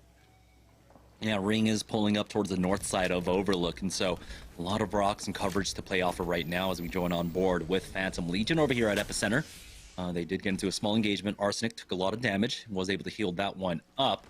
Now they're keeping an eye on their back to see what teams come in. Zone 3 now closing here, as it looks like Team Pringles continuing to find some kills. Great recovery. Remember, we saw them. It was Team Cheez-It, Rakinishu and company, who got the first kill onto them. They were able to recover, get their third player back in, and now they're paying it forward to Team Cheez-It, who have been finished off, it seems. We're down to 10 squads, full squads at that. And now things should slow down a bit, but joining on board with Rockstar. Looks like they do have a team ahead of them. It might be Team Pringles, and it definitely is. Here comes out the scan. They have the huge HP advantage, dude. Team Pringles, especially with a huge crack onto Rockstar now, getting that first kill. It is traded back. It's down to a 2v2. Oh my goodness, Team Pringles trying to fight this one back. It's only up to Oi Senpai up against Fury, and Fury clutches this one up, but this ring hurts a lot. And another team comes in, try and go for the third party. Team Pringles have been fighting back through adversity time and again, but this time around, this might be it. It's Applejacks for a third party from range, but Phony was able to get behind cover, and it looks like the res will go through. There's an opportunity though, Tom, for them to try and get the respawn. Yeah, you saw that res beacon up there on that north-hand side, so if they want to, with two players, it's going to be so much easier. They won't get full sent on, and they have some boxes to work around their own death boxes right there as well. So with that only being zone number 3, they were actually able to survive throughout all that. Very fortunate that they didn't get both players thirsted there. So that's going to give them a lot of confidence going forward. Just amazing, amazing plays over and over again by Team Pringles. But it looks like the sniper post is the spot to be right now. When you look at this, we were talking about getting there too early is a little bit difficult. I believe it was, I can't remember exactly. Maybe it was Nestle Splash that was holding this. And we're saying that's just a little bit too early. Now is the priority time, because within 55 seconds, this zone is going to close, and they are going to have the ultimate high ground. Yeah, 6XZ to the north, Pop-Tarts as well. We're able to successfully get this ring, but deep inside the corner, it's Outcast here. They've had great 3 games so far, as we do have the scan going down for Team Pringles, so they're able to get their third back on in. But every team basically is in the zone right now. All the buildings are basically taken up as well. Applejacks, they are getting shot up on that sniper post, but they'll be safe for the next ring as well. Trying to find these kill points as they're just looking around for anything, trying to get all information about where every team is. And Pop-Tarts with a really nice burst there. You can see defensive bombardment is going to be used, but the black hole is there to answer. That's Box of T's black hole, as he's been playing a really solid Horizon. Amazing shots there from Stomps onto the Bloodhound. That's going to be 2 players down, and that should be 3, but no. Great shots from the Gibby, and is he going to be able to do this? He will not die, but he eventually goes down. Lucas now has to hit a double res. Will the third party come through? That Gibraltar, not unstoppable. It looks like Pop-Tarts, 2 of them out. We have Stomps and Impulse getting finished off. Applejack still holding that high ground sniper post. On the 8 squads, 22 players remaining. So there should be a rat left, and it was Lucas who got finished off by Blight. So Lonely Fans with another great game so far. They've hit top 7. Now in this 5th ring, we'll see where this one pulls. Yeah, I can't wait to see exactly where this one is going to end, because this is one of the slower end games that we've had. Full teams here, and again, Applejack still with the high ground. The problem is are they low on heals? Abe's not hitting any cells here. Battery is going to go down. This could be the last of their healing, Jamerson, because Dupe isn't healing either. So you'll notice Rolders would typically want to peek here. He would like to play aggressive, but with so many teams and not many opportunities to go and get loot, this is going to be difficult for Team Applejacks. Yeah, they got into this position early on. The kills that they do have were from range. So they were able to really recover any of that loot for themselves. So the economy is struggling for Applejacks, but of course they can play this one passively. They have to worry about their back. There could be a team to their south that can zipline up to them. You can see the scans going down in that direction as well. That is the major threat to them. The peak comes out from Dupe, and I don't know if they really need to go for that right now on board with Nestle, as they basically got this spot off drop. They were able to loot up both Overlook and No Name, and they got here early on, but they did allow a lot of teams to basically get into these positions for free. So we do have Pop-Tarts, 6XZs, a lot of squads in the area right now, but at least they have a large building, and they'll have a lot of coverage to work with here. Yeah, and the EMP possibly going to be used here. Nope, just going to be using it to scout out for any type of possible players below or any type of rats, but it is full squads, as you can see. So Outcast, a lot of our teams sitting on the top of the leaderboard are the teams that you're seeing still in this game here after the halftime mark. Applejacks, they're eating a lot of gas over here. Dupe going to have to heal up. Fortunately for them, they do have med heals. I know they're running low on the actual cells and batteries, but this is when teams will try to send it on you. They want to try to get that high ground. They're rotating over towards the edge. Looks like Splash is being sent on as well. Teams trying to coexist over towards them, because you were talking about the size of this actual building over here, as Rolders gets a knock on a 00 negative while that was happening with the triple take. So finally going to go and peek out, and Dracos with a crazy play. He needs to slow play this one. He can't pop out because he realizes that team over towards the side is waiting to third party. Now Applejack's going to go and send this one. You can see this is going to end directly in the middle of all the buildings. So we are going to have a super fun ending, but Abe's overextending. Big time bubble going to go down. And guess who's waiting over towards the side? It's just Team Pringles playing patient in the blue van. Yeah, they pick up 2 kills off of that one as well, and they're slowing down the momentum of Team Applejacks, who have been able to bounce back in the last 2 games with 2 consistent finishes. They're still alive throughout all of this, though, is Team Applejacks, but it's just a matter of how long, as we do have them getting finished off. We have hit the top 5 now. Applejacks jumping down from that sniper post. They could have bided their time a little bit more, but now here's Team Pringles looking to recover some loot on an angle here. They get scanned, but they should be safe. It looks like another squad was able to push on up. It was 00 negative and Lonely Fans who stole this position away from Team Applejacks.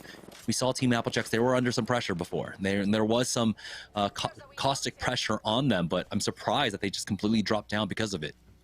Had to be a bounce pad from Blight from probably distance, maybe on the actual roof. They have one if they wanted to get back up there and hold that spot. But when you look at the positioning right now, Jamerson, I love how they're all spread out. They're owning more real estate than anybody, and there's that bounce pad that we were talking about.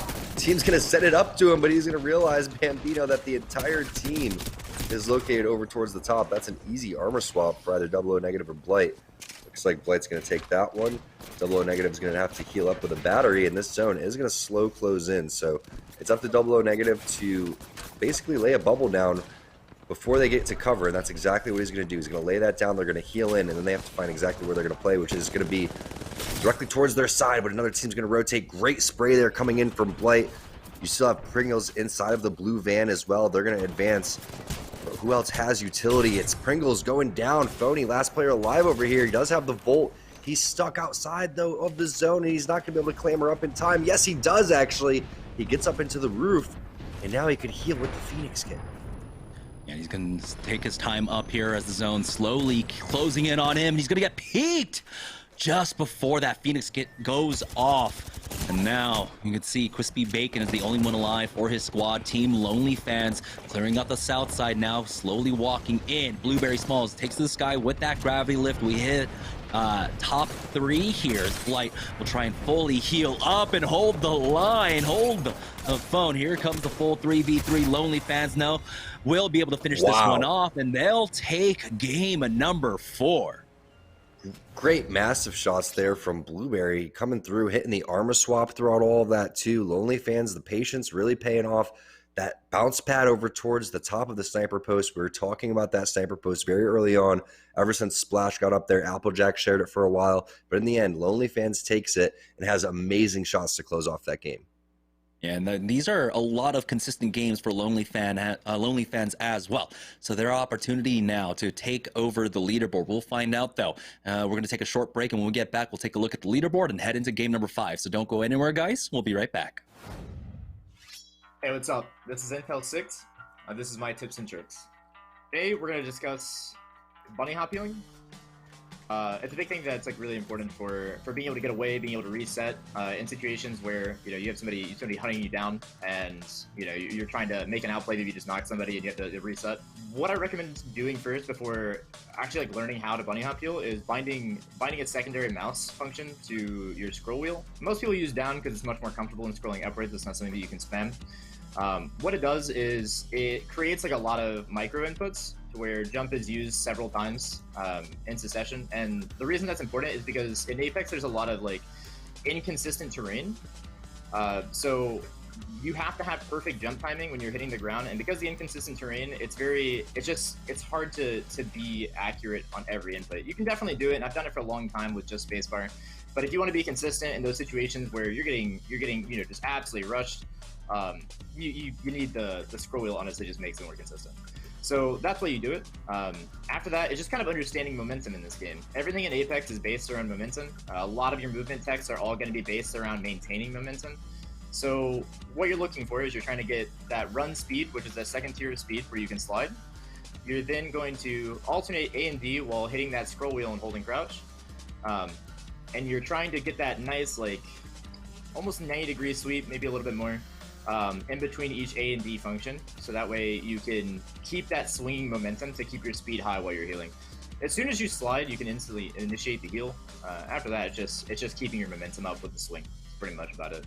Find the Intel products you need at walmart.com/esportsarena. This is 6. I play Apex Legends for Team Intel, and you're watching Intel Week. All right, y'all, what's going on? Welcome back here to the Esports Arena Orange County studio. Your host, Yeso. And after Game 4, certainly a fun one to watch there, and definitely one that's going to shake up those standings. Team Lonely Fans getting their first win on the board for the day, looking really strong. We also had some impressive performances again from Team Applejacks, Team Pringles.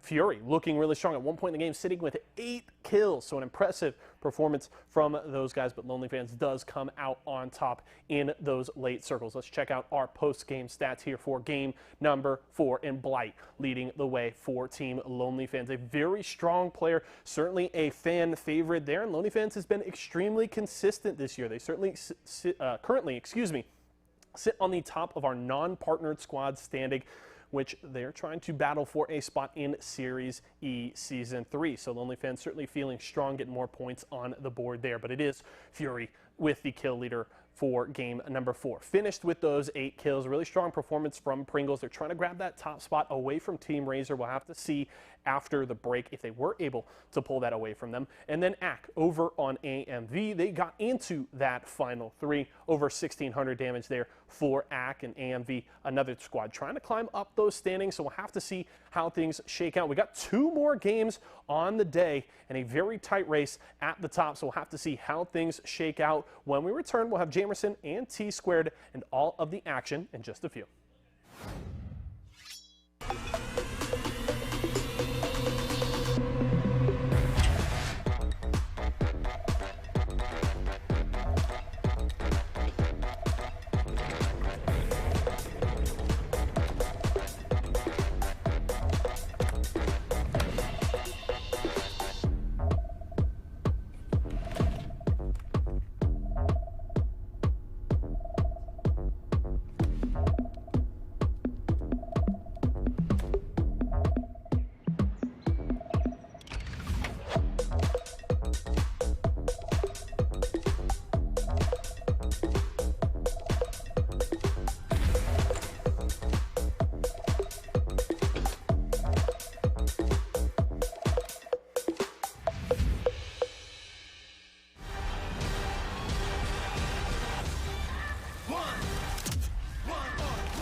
coming daily under pressure.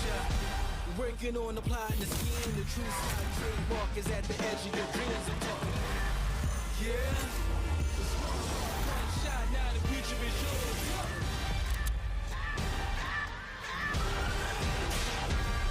I'm turning dreams into reality. In the lab with the formula and chemistry. Your memories spark and motivate and make the industry shake. With the bars and the breaks, I'm talking one chance at the soul. Go for the goal. It's one shot, now the future is yours. Let's go.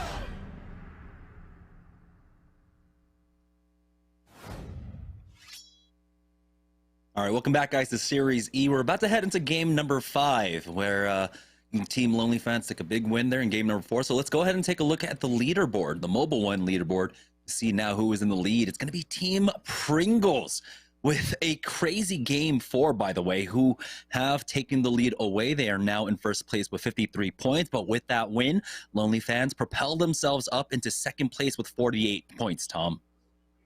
Yeah, the leaderboard kind of shuffling up now a little bit as the team's starting to separate themselves. But as long as you're sitting right around where Team Rockstar is, again, in that top 7 area, seems to be the sweet spot. You should be feeling good. But Pringles, like you were saying, with the wild game on the rotation, got taken out. They get the respawn back up. They're picking up a ton of kills along the way.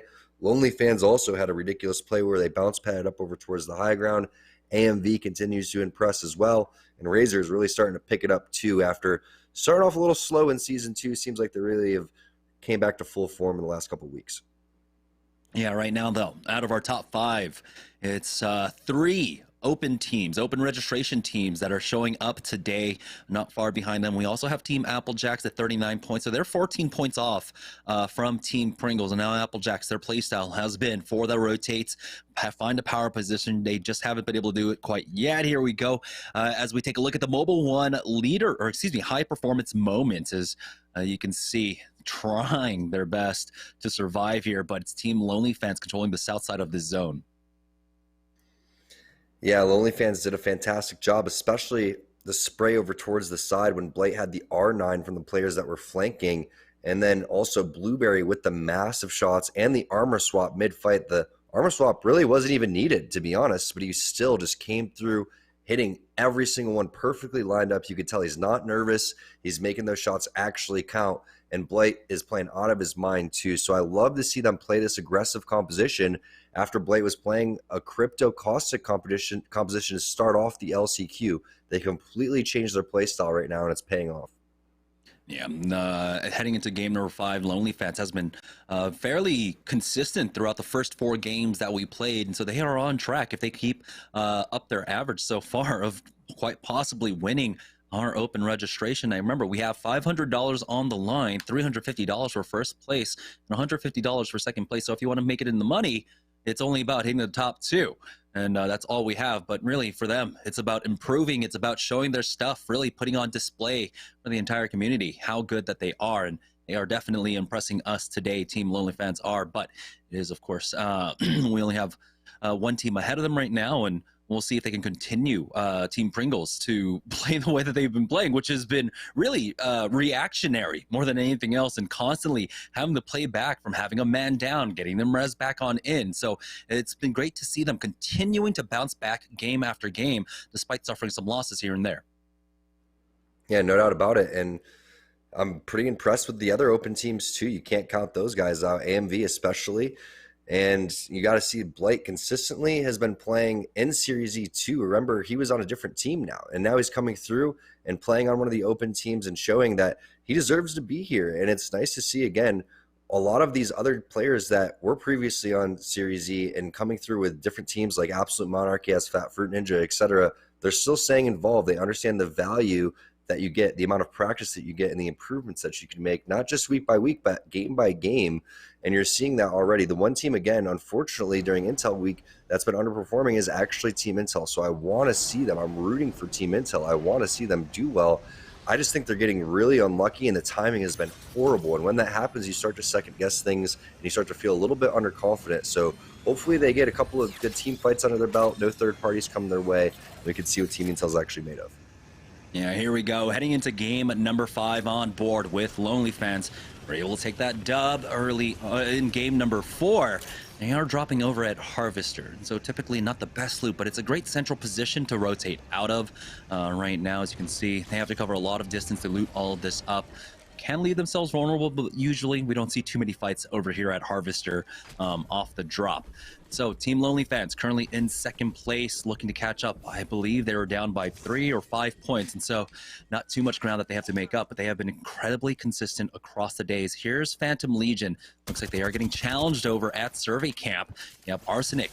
Missing those shots, but he can try to find another angle with that grav lift and hits for the purple armor. You do not like to see that when you're trying to take a fight. He's like, oh, purple armor, I am absolutely out of here. So he's going to run back and try to play safe. 10 more seconds as that grab lift comes up. He's going to take some angles, but actually is getting pinched over towards the side. Nice spray there with the RE45. Can he finish it off? Has some help over towards the side, but not quite yet. And he's going to get finished off. Unfortunate, unlucky there. And that's just what happens when you split up from your team. These players are no joke. They're going to find out when you're out of position, and no matter what, they're going to charge you. His team is at Refinery, and he was all the way over at Survey Camp. I'm not entirely too sure what happened there for them to make a drop like that. You have to imagine thinking maybe Nestle, they find this rotation timing, find out the 2 squads left here. They have been doing that over the past couple weeks.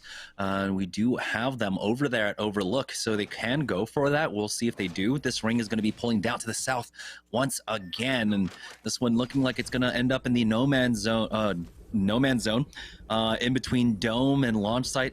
Here's Team Pringles now making their looting path through Sorting Factory, and their armor doesn't look great. It's only Phony who's got that purple armor, and they need to find something better for Fury and Presley. Yeah, and they've been constantly getting contested week by week over here, so it's nice to see them actually have this for free. Were they getting contested in game number 1, Jamerson? I can't remember. I feel like they were.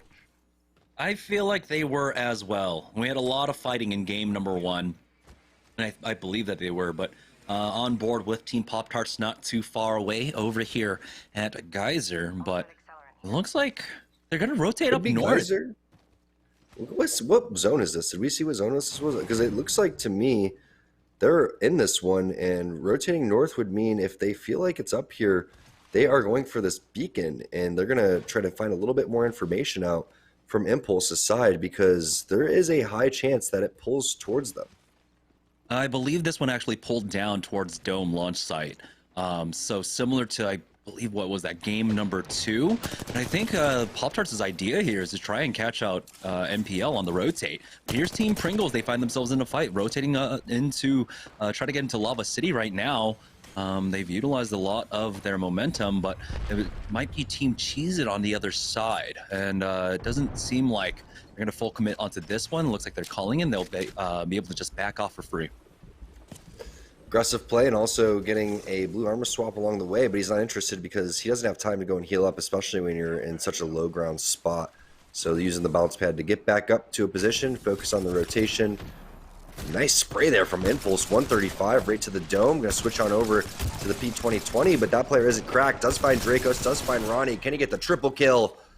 Someone thieves it, stealing his clip, the montage clip there, coming in for Impulse. Volt P20, extremely underrated, especially on your Bloodhound, who's coming through typically as that last player on the team. Now we're on board with Team Cheez-It. Yeah, and they're getting pushed over here at Lava City. They haven't even left Lava City yet. There's only Joey Blackout that took damage. He will be able to back off and heal up with that. Bats, Rakinishu covering the angles with that scan. I think he might have just narrowly missed someone underneath him as well, but this building is not clear. He does see the red outlines. They are inside the diner for now. He's got the Beast of the Hunt popping, so he'll have another scan up for his squad. It's gonna be running out, but he'll get one more before it does. But it looks like Team Cheez-It, they'll be safe here for now. There's the last scan, does spot out the player on the first floor, and it looks like Team Cheez-It should be able to just zone him out. And they do have Octane just zipping out. The gravity lift used for him along with the bubble. Team Cheez-It, they sense that this team is vulnerable. He's able to send it up to the high ground, gets on top of that Octane. He's gonna try and get away, and somehow is able to make it into the third floor, but Team Cheez-It are on the hunt to finish him off. And the Bloodhound is going to pop the scan right there. That's Rakanishu coming through. They find Blight throughout all of that. Nice spray coming in from Miradog with that blue mag flatline as he's going to get the finish.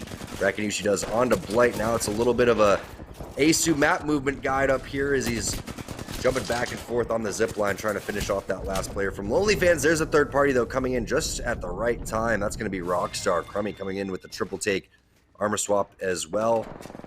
Senpai and Scissors looking for the remaining players. It looks like they are going to find them. Nice job coming in with Scissors. Bubble is going to be there. Senpai is going to be there to answer too, and that should be another free armor swap for them if they want it, and that is going to be Team Cheez It going down. What a crazy push for Team Rockstar, though. They didn't see any trades going down, but they decided to full send it into this one as Crummy is trying to hunt down one more player here. But importantly enough, that's Team Lonely Fans going down, like you said, Tom. And so that's going to allow people to try and take that second place position away from them. Team Cheez It getting finished off, along with Goofy Gamer by Oso Rated R. But Team Rockstar now have full control, it looks like, over this side of Lava City. If they can make their way on over to the west to control those buildings. We've seen teams in the past, of course, controlling the rooftop, going for the bubble scan over and over again, and that's the position that Rockstar now find themselves in. Rockstar continues to heat up as this day continues here, as now we see what Team Intel is doing. It's going to be a switch of composition here. Metro is going to be taking over as the aggressive Octane. You're going to have Pandas going in, switching off Bloodhound and going Horizon, and then you're going to have another high ground legend in Pathfinder as Six is going to take that out. So we were wondering what the switches were going to be. Surprisingly to me, they are not rocking a Gibraltar throughout all of this, so that they would be absolutely doomed if a defensive bombardment comes in. The only way they could escape that one would be through a Horizon queue. Yeah, this is about really self-reliance and being able to get yourself out of dodge. All three legends having vertical, mobility there as RKT. They do have a team ahead of them inside the train tunnel over here at Frag East. Here we go, joining on board with Team Pop-Tarts now, who were able to put a stop to NPL on the great lurk play over by that tunnel. And now they find another squad here in Geyser. Defensive bombardment has gone down as well as Impulse is getting tagged by it. He'll hit that bat, and then he'll have the Beast of the Hunt as well. But oh, as he's healing up, Carlon is able to hit the nade on top of Impulse. Do they have a bubble for this? No, but they do have a port to try and get him into safety. I'm surprised that he didn't go for the full commit, but he does offer some cover at the very least. Team Pop-Tarts tried to go full on that team, but it looked like they were a bit split up. We've seen them being able to come back, and it looks like he was able to crawl in, surprisingly enough. Here comes the res. Lucas finishes off that bat, and he'll take guard over this door, and Impulse is brought back in. Really nice job by Lucas there, and I know that he wanted to get the portal inside so it'd be a lot safer, but what he's doing is communicating with his teammates when he needs to actually pop that portal, so that's great communication and teamwork coming in from Pop-Tarts. And then Carlon's going to be taken out by Stomps to start, so now Lucas is going to get aggressive on this one, still has his Q, and to be honest, after that, they should just bail on that fight because they had the full advantage and completely lost it. Now Rice Krispie Treats on their rotation. Looks like they're stuck in a tough spot, that's why Bird is going to be using his utility. Beast of the Hunt is going to be popped by P-Fitter, and some grenades going on top of that defensive bombardment as Stomps does get that finish onto Carline like we saw over towards that Geyser side. Nice spray there coming in as Stunny wants to send it over here, but he's a little bit hesitant because the bubble is going to go down, so they have to wait for that to disappear before they go. Yeah, Bird and P-Fitter did have to hit up their heels, but Stunny now from that high ground is forced off. The defensive bombardment was thrown basically on top of him. P-Fitter's taking a lot of damage. He's going to go down. Ack picks up that one. And Rice Krispie Treats now are just going to go ahead and retreat from this fight as Ack gets that thirst onto P-Fitter as well. Have another minute before the zone starts closing. There's an opportunity for them to quite possibly get him back into the game. Time will be running out as Team Rockstar now. They were able to get the scan. They realize it is pulling over here towards launch, or in between launch and dome. But playing inside dome could quite possibly be the winning spot now, as Crummy took a lot of damage. Scissors is taking his time to try and get the high ground angle for his squad. The scan goes down, and he does realize, yeah, there's two players inside of Dome. AMV now making their rotate, not sticking around to try and finish off RKT, or maybe they were able to get behind them and are trying to finish them off. They've got another team ahead of them, though, as Mooney takes a lot of damage. The bubble will be used. AMV continuing to play aggressively here, and yep, they were able to get 2. Oso Rated R and Fat Fruit Ninja getting finished off there. It's AMV continuing to move and boot, but joining on board with Team Intel. They're the team in over here at the Dome, and they finish off this squad. We'll see, though, if the third party comes in. And we know that there's one more team in the area at the very least, but Team Intel now finally finding a timing on a team fight and not getting third-partied. I believe that was Team Outcast that they dropped as well, which is one of our open teams inside the top 5. So that's a good start. And this is what we're talking about with Intel, is they need something aggressive and they need something that's going to pick up a lot of points towards the tail end. So if they all have movement speed, if they're all able to get out, just like you were talking about, that's going to provide very useful. But this zone is screaming Gibraltar. It's going to be out in the open. It's going to be very difficult if they're not picking up a ton of kills along the side to eliminate areas, because once this starts to close, teams like Rockstar with this type of composition are going to really flourish. So Intel is going to have to continue to just basically W key all the teams in front of them. And the next team in their sights, it's currently Team Rockstar, who are to their north. They have found an outside angle. Here's Team Razor in the fight, though, and what a send by Serial straight into the bubble with the Arcstar. He has a bubble of his own from his squad mate. Defensive bombardment will connect, taking out Mooney. Voltic is the next one to fall. Just like that, Team Razor take the win in this team fight. I believe there's still a third player for them to finish off. We'll see if they can find him out. Here's Team Pop-Tarts, though. They found themselves a small engagement with Team Rockstar, who have sent it into Lava City now, and Team Pop-Tarts have already gotten the first knock. Crummy going down, traded back for Lucas, but stomps by the second, and just like that, Team Rockstar are taken out. Will the third party come in?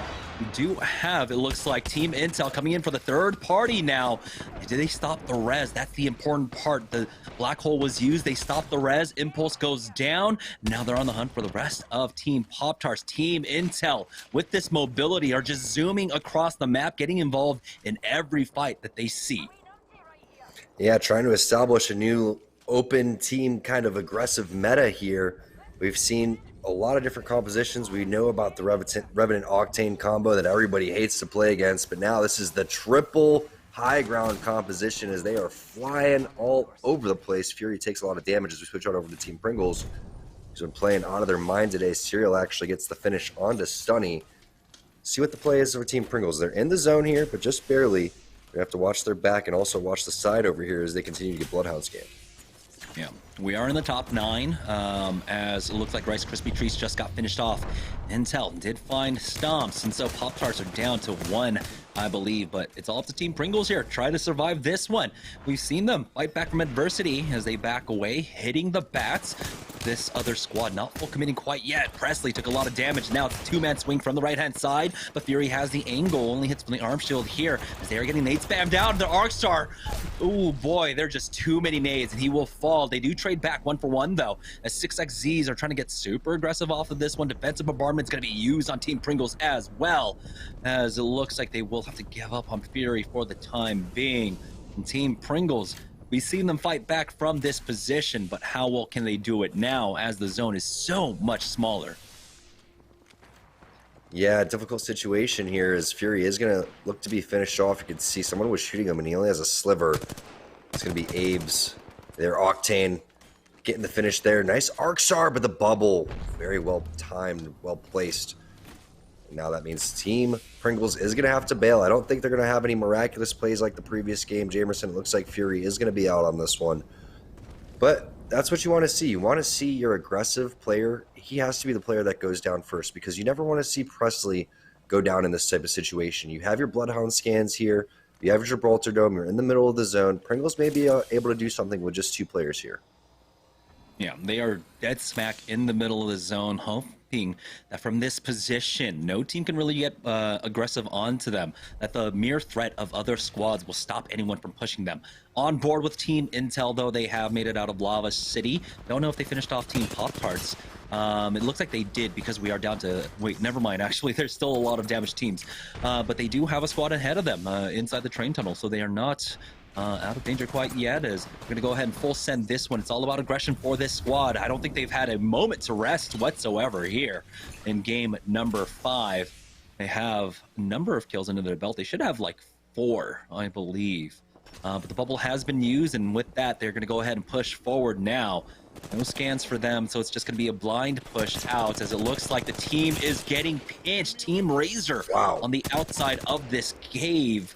Now, Team Intel have to decide, do we want to run straight into Team Intel, or do we just kind of maybe back off, because they do have options for rotates. Right now, Razor is in the open, fending off 2 different teams here, and they're realizing the situation. They have to start finding their way over towards this geyser and take this fight. When they do that, Team Intel has the opportunity to go for the third party, but with Team Intel's team composition, the problem is they can't come out into the open right here. They have to wait, and Razor is going to continue to send it over here. They are playing over towards the bottom of the zip line, and they all want to make their way up top, but they have to wait for Zeratricky to come as well, so they have the bubble to work with. Zeratricky actually flanks over towards the side. Shots being laid down by Serial. They're maneuvering fairly well here, even though that they're split up. It looks like Zeratricky does have the advantage here. He should be bubbling forward any second, and he does. Very well done and timed coming in as Serial comes in with the finish. There's a third party. Applejacks is going to be there. Intel is going to be there. Everybody on the partnered side is over towards this area, and it's going to be an absolute bloodbath. Yeah, Applejacks, though, do not overstep the bounds here as the defensive bombardment goes down. They'll be able to bubble that one up and stay safe. They're not too far away from the safety of the next ring, and so they are reprioritizing now, playing for the ring, playing for the top 3, top finish here. And they have the high ground position, a lot of cover to work with as well. The scans go down. You realize there is a duo ahead of them, but they're getting shot at from range from inside dome currently. Looks like they do want to finish off this duo that is ahead of them. Wondering, though, what is going on with Team Razor right now, if they were able to recover, if where Team Intel are rotating in from as well. Zone 4 closing in. Nade spams out from Applejacks. Dupe is watching the north currently, and yeah, that is good for them to reprioritize Team Razor, who were able to get up their third, and now moving in. Mr. Hacula putting a lot of attention towards the center of the zone, though, but they do have to worry about their north. Find some cover. We'll see how safe this is for them. Team Razor take out Pringles. Ultimately, they were caught out. Yeah, Pringles ratting it out right there as the duo. We saw them when they were in the middle of the zone. Back on board with Applejacks here, who does have this great position. Great burst there as well. Dupe has been so impressive with his tracking today. And now they know they have the upper hand as they're going to continue to send it. Intel also flanked throughout all this. They're going to get some help over towards the side. Getting the knock with a flatline as Pander's onto Dupe. We knew he was fairly weak.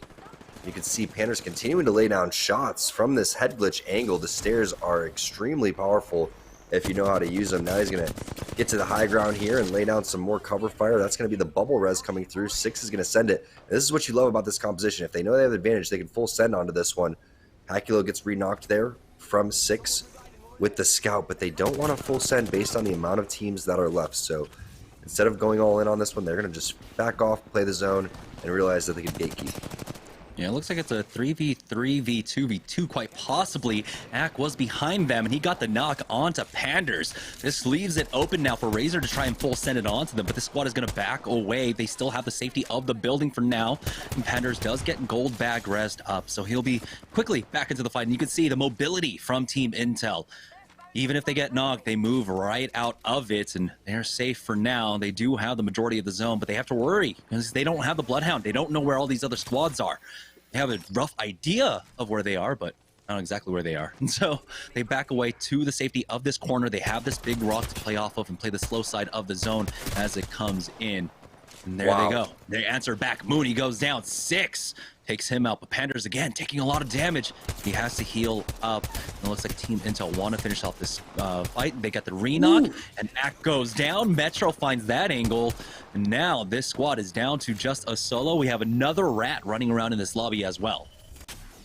AMV, 2 players down. It looks like they are going to get the finish onto Voltic over towards the side. That's Zeratricky helping out from Team Razor, but it's just weird when you're on Team Intel's side. You look at the map differently when you have all 3 high ground legends, and you can see 6 is playing and calling things out that he wasn't typically seeing as Octane or Wraith. So it's awesome to see this little change is starting to pay off for them, and most likely they're going to go with this type of composition into game number 6, especially if they're able to finish this one. But great scout shots coming in from 6. You can see where the zone's going to be, and you have a lot of different options. You can play some zip lines here. You obviously have Horizon with her black hole.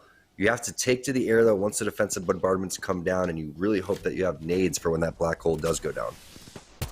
The big question here, though, even though it's a 3v3 for Intel versus Razor, is that Rat. He can prove very troublesome, but never mind. Zeratricky is able to finish him off, so it's going to be a clean 3v3. Now with this zone pulling so close to the eggshell, it'll give Team Intel some cover to work off of as they move forward with the zone. We'll see. Again, Intel, a lot of movement. They can full set it onto this fight. If they see a bubble, if they smell that Team Razor are vulnerable, they can all three just full send it onto them. But it's all about who gets that big opening damage, and it looks like it's 6. Getting some great shots off with this G7 Scout. And there's the zip line that we were talking about. One player made his way over towards that right-hand side. They're going to need an initial bounce pad that's going to go down. And really what it comes down to is working around the black hole, just like we were talking about. That is the main AoE utility that they have right now. And once they do that, they're going to have to full send. It's also up to Zeratricky to lay down an awesome defensive bombardment. There's a defensive bombardment right there. While that comes down, they're also going to be bubbling as well because Team Razor is directly in the middle. So there it is. 6 is going to take to the sky. You can see Panthers again takes initial damage, but they want to play the opposite side of the eggshell here. Now the defensive bombardment's down, they can just take this straight up 3v3. There's the black hole. Yeah, they are trying to back away from it right now. They do clear it. It's going to be, looks like a trade, but Team Razor are the one that full send it, and their AoE is just too strong. They take that win. Team Razor take game number 5. Yeah, you could just tell they were a little underconfident to advance with a bubble. Plus in 1 versus 1s, Gibraltar just has a huge advantage. So if he could go and actually send it, the best time to send it throughout all of that was right in the beginning after they finished off that rat. 6 hit him with an immediate 80 burst. They could have went in all in on that one. They needed a jump pad to go down. Eventually, it's just too predictable. Once you allow Zeratricky to create a plan, he's going to make a plan. That's exactly what they did. They got a lot of damage onto Panders. They took the advantage. They laid the bubble down, and they were able to win that fight. But still, it's nice to see Intel start to get some momentum. Yeah, well, congratulations, Team Razor, for taking game number 5. We're going to take a short break, but when we get back, we'll have our final game of the evening for Series E after this. So I primarily play Wraith for Intel on the IGL for the team. So typically I'm trying to look to get people in the right position. Obviously portaling and whatnot is very important. Being able to play kind of like a lurker, being able to look for the openings for team fights. Alliance, who are in the 3rd place position, who need to pick up a lot of kills. Team Intel here on the south side of Sorting Factory. They got the first knock onto Xenox. So now Sentinels, again, playing with another man down. They've been bleeding out. I wouldn't be surprised if damage on the players running away, but great job. Really nice teamwork coming in from Team Intel right now. Again, just no fear pushing forward on the rest of these players because they know they're weak. And to do so, like, honestly, I just always prefer either like a wingman or a 301 for my primary to try to look for those big trades, try to catch people on bad angles or just trying to catch somebody on like a peak. Those weapons are excellent at doing that while being on the front line. And then a secondary, just having a shotgun, so when we bubble up on somebody, we can just like instantly knock somebody and use that momentum off the crack to move forward. Find the Intel products you need at walmart.com/esportsarena. This is 6. I play Apex Legends for Team Intel, and you're watching Intel Week. Imagine you love frosting and filling. I do love frosting and filling. Oh, well, imagine if there was a way to enjoy that delicious goodness anywhere, anytime, out of the toaster, out of the box, out of one of those baggy thingies, with nothing but a thin layer of foil between you and... Pasta. Yes, Curtis. This is a commercial about pasta. I love it. Frosting and filling for your pasta. I like pesto. I wasn't born in the spotlight. Nah. Had to grind and shine like a star on a hot night. And something about the struggle now resides in my muscles. And every trial and trouble helped to hang my hustle. Real rock stars don't chase the spotlight. It chases them.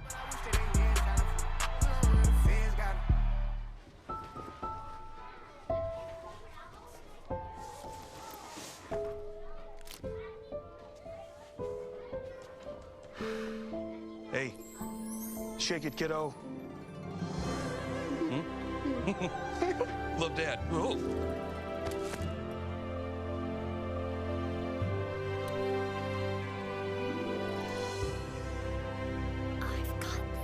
Kellogg's Rice Krispies Treats. A little love when it's needed. It's Kellogg's, Fruit Loops, Apple Jacks, Corn Pops, Tiger Paws. They're Jumbo. Jumbo snacks, snack time heroes. Don't take them on the go. Cereal, magnified, showing up for snacking time.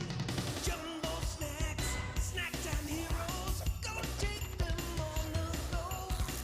It's Jumbo. It's for snacking. It's Jumbo Snacks.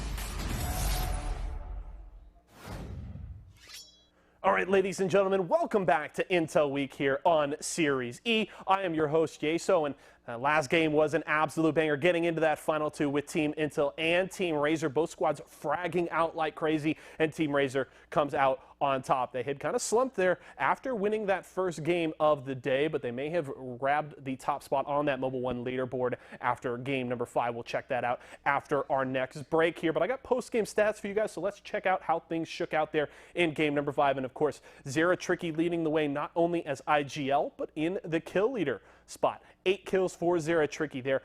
Big performance there from Team Razor, able to clutch it up against Team Intel to grab their second game of the day. Over 2,100 damage there for Panders as well. So really starting to see Razor rolling, but Intel coming up with a solid performance in game number 5. They're going to have a lot of ground to make up, but that's certainly a start for them. We'll have to see what they can do in game number 6. Before we head to our next break, though, I do want to give a shout out to our friends over at Vizio. I got this beautiful 4K Ultra HD TV here that my good friend Luke is going to slide in for me. Let's check this guy out. Look at that. Absolutely gorgeous. It's crazy looking. Look at that. It's beautiful. More impressive than this TV is Razor's gameplay in that last game. Team Razor, absolutely insane work. Just proving why I'm Team Razor all the way. Yeah, Luke definitely wasn't sweating back in the studio during that last one, but shout outs to our friends at Vizio. We absolutely love this TV, watching all our games on it every single day here in the studio, so it's an absolute blast. Look at this beautiful 4K Ultra HD picture here. It's gorgeous. If you guys want to grab a TV just like this from our friends at Vizio, make sure to head over to walmart.com/esports arena to check out all of these fantastic products. That's going to do it for us this time around. We're going to head to a short break, but again, Mobile One leaderboards and game number 6 when we return. Team Razor! I play Bloodhound, and I usually look for like a shotgun because we're usually playing Gibby as well, so we like bubble fighting. So a shotgun and R9 or a 301 is usually one of my go-to weapons. Maybe he finds a replicator to try and get a mobile respawn beacon, but here's Team Intel pushing up, getting the re-knock as well. We like to play for the center circle, but if that's not an option, we can play the edge, and we're really good at working our way in on the edge. Find your favorite Intel products on walmart.com/esports arena. I'm Panders, and I play Apex Legends for Team Intel, and you're watching Intel Week. I play Gibraltar for my team, which is a support character. So he has the tactical ability of throwing Dome Shield, which gives you 12 seconds of a bubble. In a 1v1 situation, and they were able to come out on top. Intel now making the push, though. They already got the first knock onto Exotic. 88, and now he smells blood in the water. It's a 1-for-1 exchange, but it's a knock inside. They're going in. As Aves is trying to hold that door for his squad, but he's facing off against Gibraltar. He will fall down. It's down to a 2v1. Duplex has no AHP left and will back away to hit up that back. For Gibraltar, the guns I like to run are usually medium to long range, and then a close range such as a shotgun, or in some cases it can even be a Volt. Long range is really good because you have gun shield, so you can farm damage for your team and also get picks and kills and KP off of longer range fights. that are happening, and then you have the short range power to back it up for when you fight in the bubble. Find your favorite Intel products on walmart.com/esportsarena. Hey, what's up? It's Intel Panders, and this is my Intel tips and tricks. I'll do double zipping and zip juggling. When you're walking up the zip line, just hold X, and then as soon as you hit that, you double jump A, and then that'll be a super jump for controller. And then also for zip juggling, you just want to hold X and then jump off and then look back towards the zip. You should be able to grab onto it while holding X, and then you just repeat that process back and forth. And that's how you zip juggle on controller. Honestly, it just looks flashy. That's why I do it. But I guess if you're going up, like towards upwards towards an enemy through a building, zip juggling is pretty nice to be able, because they're not going to be able to hit you as easy. Find your favorite Intel products on walmart.com/esportsarena. I'm Panders, and I play Apex Legends for Team Intel, and you're watching Intel Week. Hey, what's up? This is Intel 6. This is my tips and tricks. Today, we're going to discuss bunny hop healing. It's a big thing that's like really important for being able to get away, being able to reset in situations where you have somebody hunting you down, and you're trying to make an outplay. Maybe you just knock somebody and you have to reset. What I recommend doing first before actually like learning how to bunny hop heal is binding a secondary mouse function to your scroll wheel. Most people use down because it's much more comfortable in scrolling upwards. It's not something that you can spam. What it does is it creates like a lot of micro inputs where jump is used several times in succession. And the reason that's important is because in Apex there's a lot of like inconsistent terrain. So you have to have perfect jump timing when you're hitting the ground, and because the inconsistent terrain, it's hard to be accurate on every input. You can definitely do it, and I've done it for a long time with just spacebar. But if you want to be consistent in those situations where you're getting just absolutely rushed, you need the scroll wheel. Honestly just makes it more consistent. So that's why you do it. After that, it's just kind of understanding momentum in this game. Everything in Apex is based around momentum. A lot of your movement techs are all going to be based around maintaining momentum. So what you're looking for is you're trying to get that run speed, which is that second tier of speed where you can slide. You're then going to alternate A and B while hitting that scroll wheel and holding crouch. And you're trying to get that nice, like, almost 90-degree sweep, maybe a little bit more, in between each A and D function, so that way you can keep that swinging momentum to keep your speed high while you're healing. As soon as you slide, you can instantly initiate the heal. After that, it's just keeping your momentum up with the swing. That's pretty much about it. Find the Intel products you need at walmart.com/esportsarena. This is 6. I play Apex Legends for Team Intel, and you're watching Intel Week. Cheese it, snapped. How's it taste? It's so thin, crispy, and cheesy. And I just want to keep eating it. And eating it. They love them. Snapped. So good we may run out of cheese. It's fruit freshing, refreshingly sweet, but without sugar, 0 calorie treat. They're all our top fresh flavored splash. It's fruit freshing. Welcome back, guys, to Series E. We're about to head into the final game of the evening for the night. So let's take a look at the Mobile One leaderboard to see who is currently sitting atop all of our 20 teams right now. As we did have a lot of teams taking wins back and forth. It's going to be Team Razor, who are now in the lead with 68 points overall, and they have a pretty comfortable one, 11 points above our second-place team, Team Pringles. Yeah, and Pringles has been pretty dominant today, so it's surprising to me that Razor is actually up there and AMV is not too far behind him. So we'll see who can actually take this game. Applejacks, they have to have a huge game. Lonely Fans as well. Pop Tarts, not quite sure if they can catch up, and you got to give credit to Outcast Gaming, one of our open teams that's really impressed me today. Intel making their way on the left-hand side of the leaderboard. Stoked to see them do that. A lot of the teams, only team on that right-hand side, Nestle Pure Life and Team Rice Krispie Treats, see if they can catch up to Team Cheez-It. And keep in mind, there's a cumulative points. These actually really, really matter for the long term. So the fact that a lot of these open teams are coming in and soaking up these points has to hurt for our priority teams. Yeah, we have a few more weeks left here for Series E, so it is it's almost time for crunch time for a lot of these squads. Let's take a look at the Mobile One high performance moment of game number 5, though, as it came down to this final 3v3, and you can see Team Intel trying to play this one a little bit more passively, but the utility we're seeing why Gibraltar is so important, forcing them out, using a lot of their Qs and other movement abilities early on. And then, of course, it's just the full send. They've got the black hole being used, but really getting no value off of it. That bubble just cutting it all off and isolating these fights out and just keeping them stuck in the corner there. So great job, Team Razor, who have had, I would say, a pretty difficult 5 games in a row. We've had 4 circles out of the 5 ending down here on the south side, and they are a team that come all the way from the north, from Skyhook, Tom. Yeah, but it gives them opportunities to take fights on the outside with their aggressive team composition. And that fight was fairly close, but you see Serial comes through with the Spitfire. They're there to answer right back after the initial knock comes through, and it's a fair 2v2. What they're most worried about, obviously, when you take a look at this clip, you see the high ground. They're worried that the zip line is going to go a little bit too high and they could get over towards the top of the eggshell, but that's not the case. And also with the black hole, it really wasn't placed a little bit further over towards the side with a couple of grenades would have proved very useful, but they ended up taking the aggression to them on the Razor side once they felt confident, and the Bloodhound scans are huge too. So once you get that initial burst, in my opinion, from 6, you get that 80, that's when you full send. I think the aggression allows them not to use the defensive bombardment and bubble how they would like to. You could answer with the black hole too. I think that they're just a little slow on that one, and then they could have answered right back.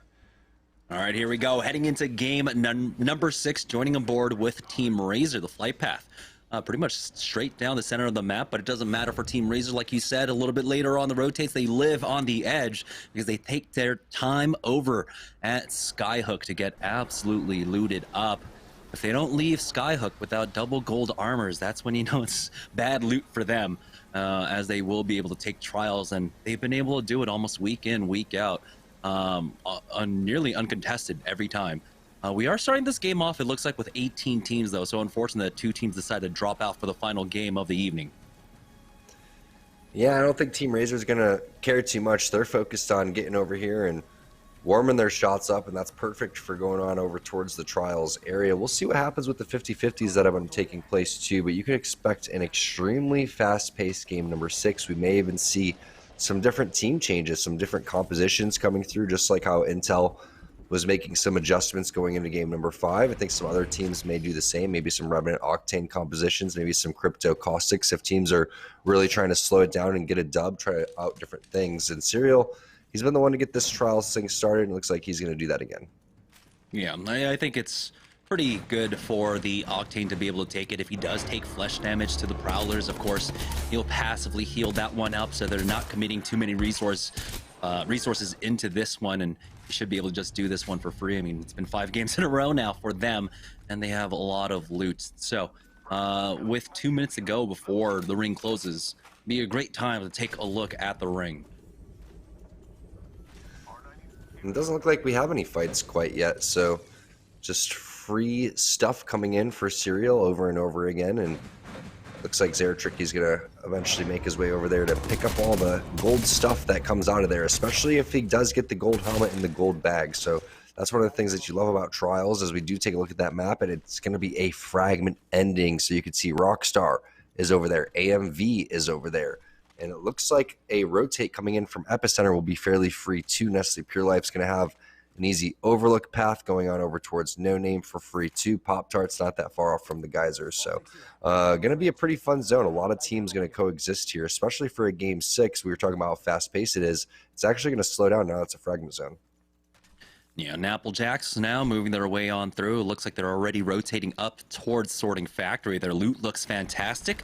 Double purple armors along with the blue Serial continuing to finish off these Prowlers, and that's what I'm talking about. He could just armor swap between these armors. He doesn't need to actually take them. He could take the flesh damage because he passively heals that one up, and he'll be rewarded with some great armors. And there it is.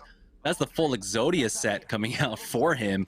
Gold bag, gold armor along with the gold helmet. So Team Razor set up for success to finish this one all off strong in game number 6.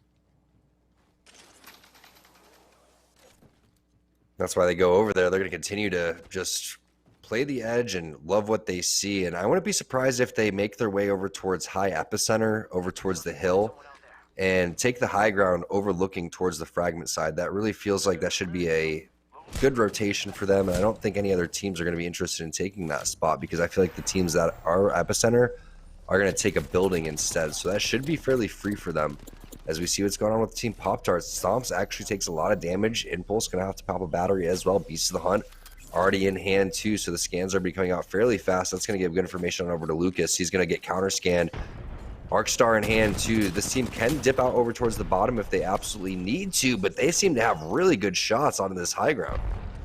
Yeah, more than likely Nestle that were rotating out from Overlook. They had one caught out, but was not able to get the damage. He does have someone isolated, but it's going to be a 1-for-1 exchange. Lucas goes down. It's all up to Impulse here, but he gets lost in the sauce, and Nestle will put a stop to Team Pop-Tarts, giving them some retribution from game number 5 now, but it's Rockstar in a fight over here at Frag East. The bubbles have been used by either side. You see the Crypto there. Being able to have an EMP early on does punish him as Scissors is dropped down low. He will go down.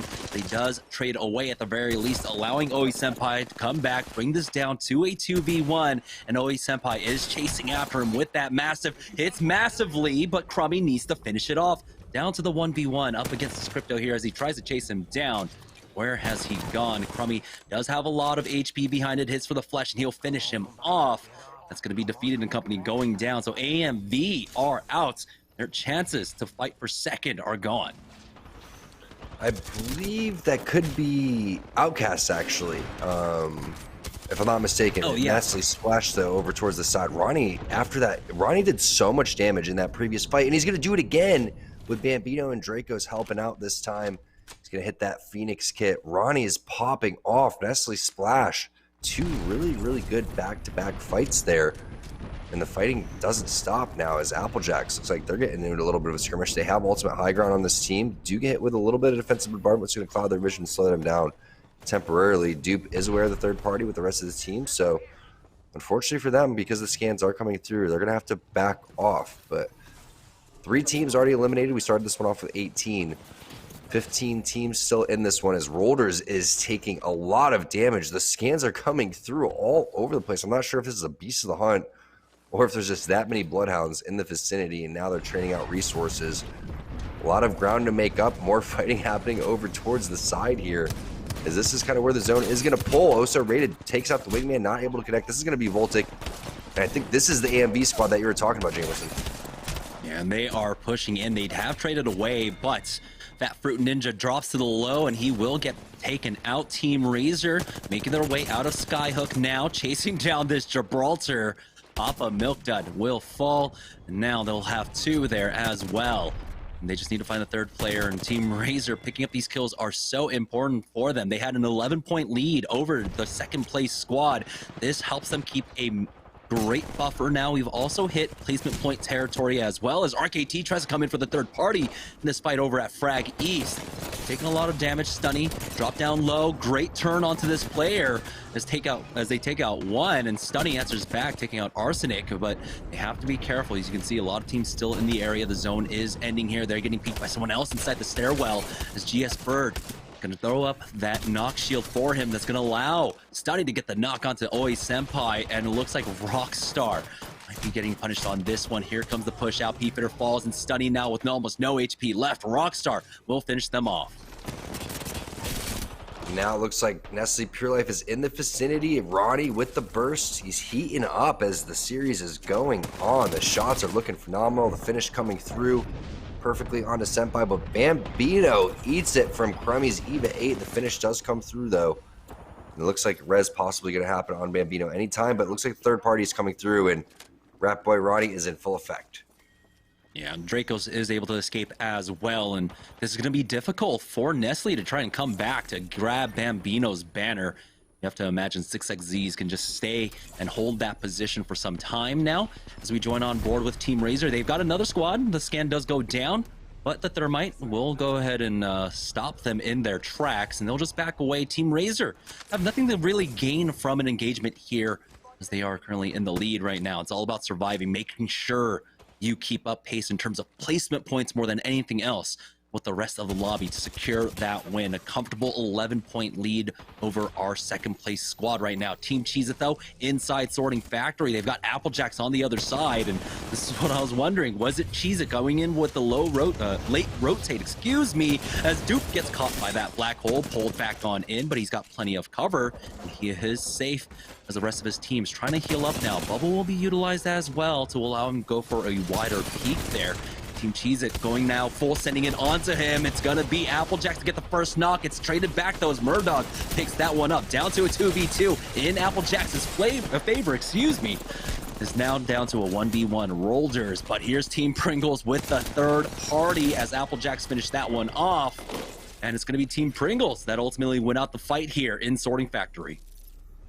And that's huge because they get rewarded for kills just based on their timing alone.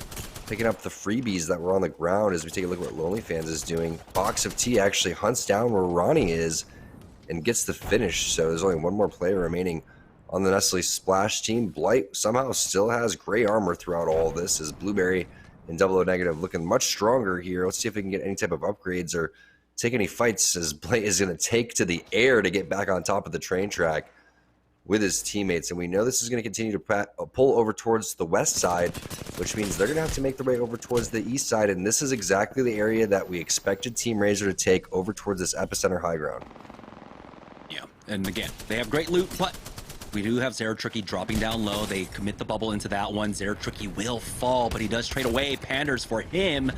And now they're fighting inside the bubble. You can see Hakulo trying to bide his time here, but he gets full scent now. Intel with the movement. They have a lot of mobility here. Serial drops Metro, but 6 does secure this one, does need to get the reses, and this is very scary. Team Razor out, but of course, with their lead, there's still a chance that they can win this one.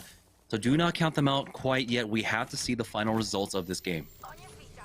And most importantly, they picked up a couple kill points along the way, but Intel getting revenge after losing that 3v3 previously. 105 coming in from 6.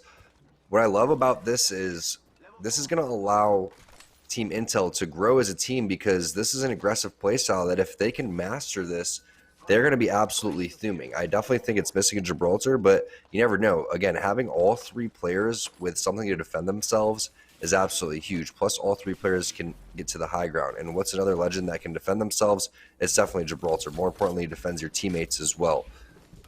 However, Intel is playing this phenomenally, and they realize the situation that they need to play this basically hyper-aggressive, more aggressive than you would even expect. Now we see Lonely Fans kind of taking over another high ground area over towards the side, and everyone just going to continue to look down over towards this epicenter side. I mean, 6 squads left in this round 2. This has been a very fast-paced game.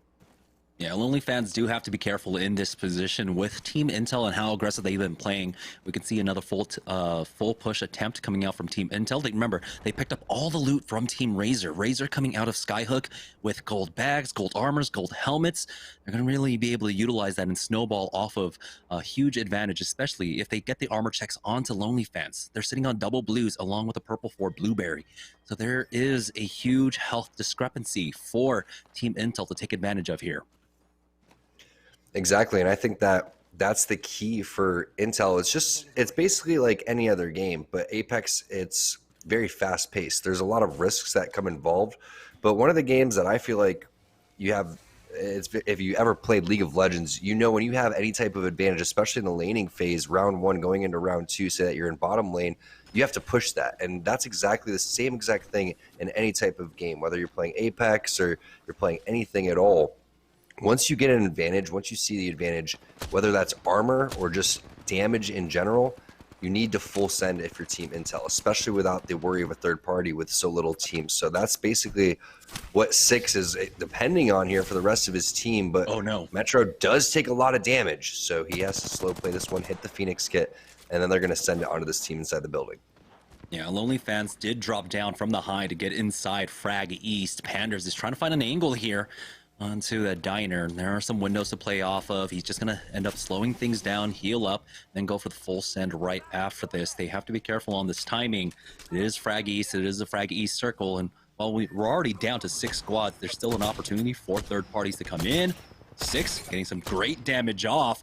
What are these shots? I mean, he's just spamming shots through the window and connecting. Panders will throw down that black hole as he does peek that door, but looks like they cannot capitalize off of that quite yet. Too many entrances in this building. Six on the low ground, trying to find a way on in. Panders will clear that door, but they're going to be forced off the roof because of this defensive bombardment.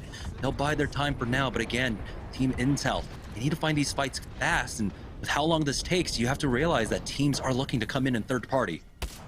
They are, and I love this position coming in from Panthers. That's what they needed to do, get inside the window. And then you never play another player playing out over towards the outside. It needs to be Panthers because he's the one that can back off and hit cells. You saw Metro had a lot of initial damage coming through, but while that was happening, the defensive bombardment was there. And this is the only weakness in terms of their composition is they can't enter with a bubble, and they can't have someone taking 50 to 60 initial shield with that passive that Gibraltar has. So now Team Intel has to be aware of what you were talking about, Jamerson. The third party could potentially be here. Did Panders get the memo, though? He's taking a lot of damage over towards the side. That's going to be Lonely Fans coming through. That's going to be 3 teams all coexisting on this building, and now he's going to get out of there with a double bounce pad. Blueberry is going to go down. Metro is going to be the one that answers with the Spitfire. Immediate res there onto Panders. 6 is covering this one, and now it's a 2 versus 1. Nice damage there with the triple take and the help as well. Wow, Lonely Fans eliminated by Team Intel. This was still very scary, as you can see. Pringles hot on their tracks, but they were not able to find the timing. This was the squad that was peppering away at Team Intel, but you can see the distance that they had to cover to try and come in for the third party, but they're going to play this one passively now, back away, the ring pulling smack dab into the center of Fragment East. We are down to 5 squads remaining. Team Intel looking to really pick things up here in the final game of the evening, finding a second footing, really, into this tournament tonight, just off of a change that they made in game number 5. And the change is huge because sometimes you want to play whatever you want to play, but there's obviously a philosophy of everybody being able to hold their own here, and everyone plays an individual, but also we're taking fights, and we're going to play this probably on the open day, but most likely not on the pro day, because you're not able to take these fights without getting third party. You'll never in the pro day have this many teams just getting eliminated back and forth, unless it is a game 6. Does happen sometimes, but I love this strategy coming in from Team Intel after these adjustments going into the latter end of our open day today. 6XZs is still in this one, though, and while they aren't sitting pretty at the top of the leaderboard, they have done a couple of solid things today that shows that they can hang with a lot of these partner teams. You can see right there the self-reliance that this composition really does focus on. The movement that every single legend in this comp has means they can go for those riskier kind of peaks because they'll all be able to just get out of dodge for free. Intel, they have a lot of loot to work off of here. As you can see extra bats being tossed down into the diner. They'll be able to utilize that as well, but right now this is where the composition does slow down. But AMB finding a nice off angle. They were lurking on this one for a while. They got the first knock onto Goofy Gamer. Be able to secure this very shortly, but the Bangalore ultimate, don't really get to see that often, is going to get thrown down. It looks like some people are just not used to the range of it. Taking a look at that, though, GAN getting punished by Team Intel, so they were able to hop onto this one. And so Team Intel really utilizing the momentum of this composition. Now AMB find themselves in a little bit of a tight spot. We have 6XZs coming in from the west, and you have Team Intel from the south as well, looking to pinch this squad up. But Maze gets some decent damage off with that R99, continuing to lay on the pressure onto this squad with the bubble forward. He's underneath, should be able to find some decent damage here. PK shot does not connect through that shield, but you get a kill. It's a trade, though, two for one. 6XZs trying to secure this, but Team Intel should be moving in for the killing blow, but no, they got pushed. Team Pringles are in this as well, I believe. Inside the diner, you have the defensive bombardment, so all the fighting is going to be taking place inside on the second floor as they lose out on one. Here comes 6 with the flank, and he's all lost out, maybe on Panders as well. Team Pringles making the push out onto Panders. 6 not able to connect with the EVA 8 shots, does get that knock. But now he's dropped down to about 130 HP, and this is going to mean 6XZs coming in for the finish here, as they know they saw the trades, but Team Intel will be able to secure top 2 at the very least. 6 now left down in a 1v3, getting hunted down. And Team Intel, they had a pretty crazy game number 6. They got a lot of kills, but they won't be able to finish it off. It's 6XZs taking the 6th game of the evening. And we're talking about they do have what it takes to hang with the pro teams and the partner teams that we have here, and they do with the W at the very end here in game number 6. Great job by our open teams today, and great job by Team Intel during Intel Week. But we have to find out if Team Razor is going to have enough points after having the lead and being taken out early in that game to win. Yeah, that's right. They had an 11-point lead over the second-place squad heading into this game. They had maybe 4 or 5 points accumulated throughout this game as well. So was it enough to secure the first-place position? We're going to have to take one last break, and when we get back, we'll be able to announce the winners of tonight's Series E right after this. Hey, what's up? I'm Six, and whether you're a streamer, content creator, or competitor like me, Intel has what it takes to get the job done. Around fairly shortly here, as a lot of utilities being tossed into them. They turn around for that Bloodhound, not able to get the knock onto him, but did a lot of damage. But Metro going out, he gets peeked by the man on the roof. That's going to be NPL. It's a 1-for-1 exchange, but Six is able to secure. Find the Intel products you need at walmart.com/esportsarena. This is Six. I play Apex Legends for Team Intel, and you're watching Intel Week. Hey, I'm Metro from Team Intel. I use an i7 in my gaming setup. And thanks to Intel, I never have to choose between speed or performance. I get both. Six is forced to bat up as well to peek out from this squad, and that's going to be Uzako going down. Panders had the PK in the back pocket, picking that one up. It's the 3v2, and they need to hurry up and clean up this fight. Zone's closing in 5 more seconds. Another nade down. Metro picks up one more. Find your favorite Intel products on walmart.com/esportsarena.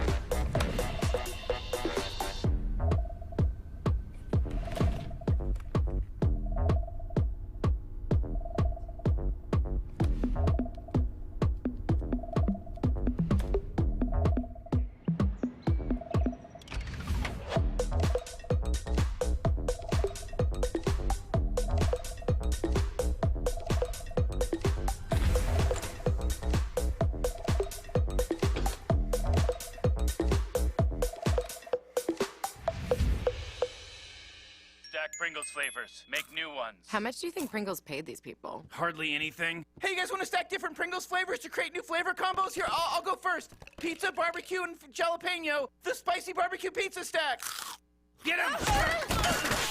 Grandpa, what's going on? Pringles. We're trapped in a Pringles commercial. They must have taken us in our sleep. Stack Pringles flavors. Make new ones. How much do you think Pringles paid these people? Hardly anything. Hey, you guys want to stack different Pringles flavors to create new flavor combos? Here, I'll go first. Pizza, barbecue, and jalapeno. The spicy barbecue pizza stack. Get him! Grandpa, what's going on? Pringles. We're trapped in a Pringles commercial. They must have taken us in our sleep. Stack Pringles flavors. Make new ones. How much do you think Pringles paid these people? Hardly anything. Hey, you guys want to stack different Pringles flavors to create new flavor combos? Here, I'll go first. Pizza, barbecue, and jalapeno. The spicy barbecue pizza stack. Get him!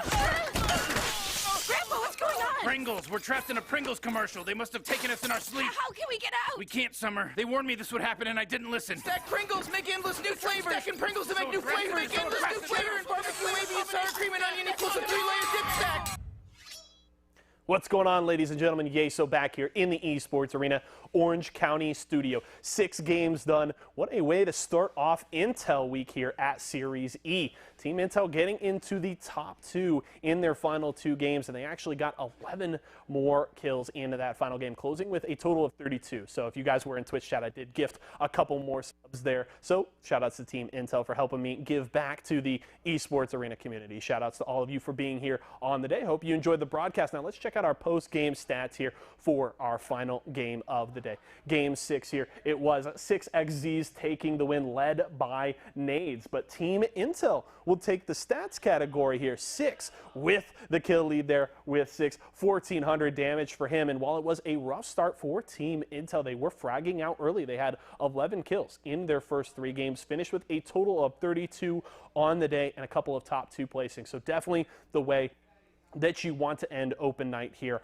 in Intel Week. We'll have to see if they can carry that momentum into tomorrow night when we'll have Pro Night, and we'll have to see if any of these squads can finally unseat TSM, who have won the last 4 Pro Nights that they have entered in. So we'll have to see how things shake out there. Definitely been a fun night here. That's going to do it for me, but we're going to head to a short break, and when we come back, we'll check out that Mobile One leaderboard one more time as we close out open night here on Series E.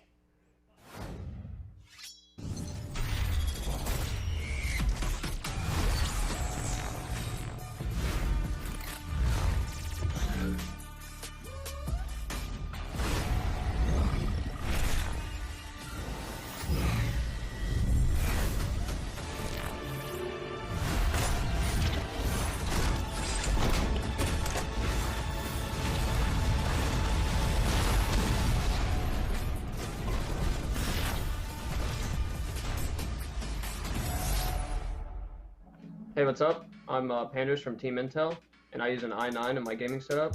Thanks to Intel, I'm always ready for the enemy. Or blocked as Metro tries to push on in. Thermite is down. No one has been cleared quite yet. It's going to be the full push. Panda's getting the first knock. 90s to go down next, and that's just going to be the clean wipe. There's only one left remaining here, as Metro was the only one that took damage throughout all of this. And so Team Intel. Find your favorite Intel products on walmart.com/esports arena.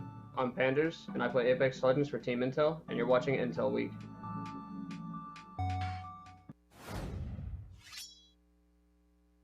All right, welcome back, guys, to Series E, as all of our staff over at Esports Arena are just patiently awaiting the winners of tonight's game. Well, they already know because they're in-house and they have the admins there doing all the math. But that's a great look at all the production staff that is involved when it comes to a show like this. So, of course, huge shout out to everyone involved behind the scenes. Now, let's go ahead and take a look at the Mobile One leaderboard to see who the winners are for tonight. Did Razor do enough? And they did. Team Pringles getting shut down in that team fight by Team Intel.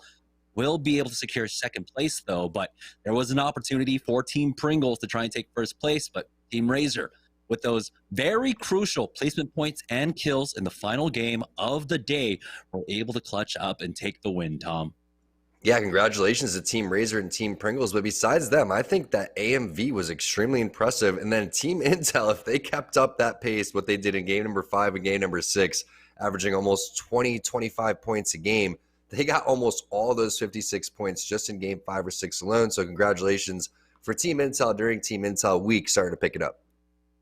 Yeah, in fourth place there overall. Imagine if they had made that composition swap, the gameplay style swap in game number 3. They could have been in the lead, but of course, that's just all 2020 hindsight now. Team Intel in fourth place here during Intel Week. We'll see if they can pick things up tomorrow when we head into our pro nights. But before we close out the show, let's take a look at the Mobile One high performance moment of game number 6, where there were many, and it was because Team Intel were firing on all cylinders all game long.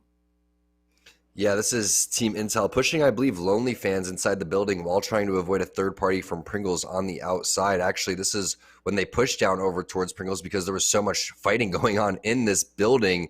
You can see the amount of damage Six is doing. He realizes the situation. I'm not even taking any damage here. When he falls back, he does a little armor check on himself, realizes that he has a huge advantage, thought this guy was going to clamber up, but instead he slides down, realizes that he doesn't have a chance to really win this unless he hits a battery off. But what a job by Six and Team Intel over towards the end. Unfortunately, for Team Pringles, they had to win that team fight. Not only that, they had to win probably this team fight immediately after that as well to have enough points to take down Team Razor, who was our Season 1 overall champions. So I can't wait to see what the accumulative leaderboard says when it's all said and done, because we still have a couple more weeks left in Series E Season 2. Yeah, Team Intel really playing spoiler up Team Pringles, but it is going to be that takes the win tonight, but they have to still prove their stuff tomorrow when we have our pro nights. 11 pro squads from North America and EMEA will be joining our 9 partner teams here for Series E. We'll have 6 games just like usual, and all the action is going to be starting a little bit earlier, 3 p.m. Pacific Standard Time. So set your watches for that. Make sure you have all of your alarms set so you can catch all of the 6 games that will be taking place. That's going to do it for us tonight, though. We will see you tomorrow. So for everyone out there, for everyone here at Esports Arena, for Tom and myself and all of our partner squad, thank you all for watching. We'll see you guys tomorrow.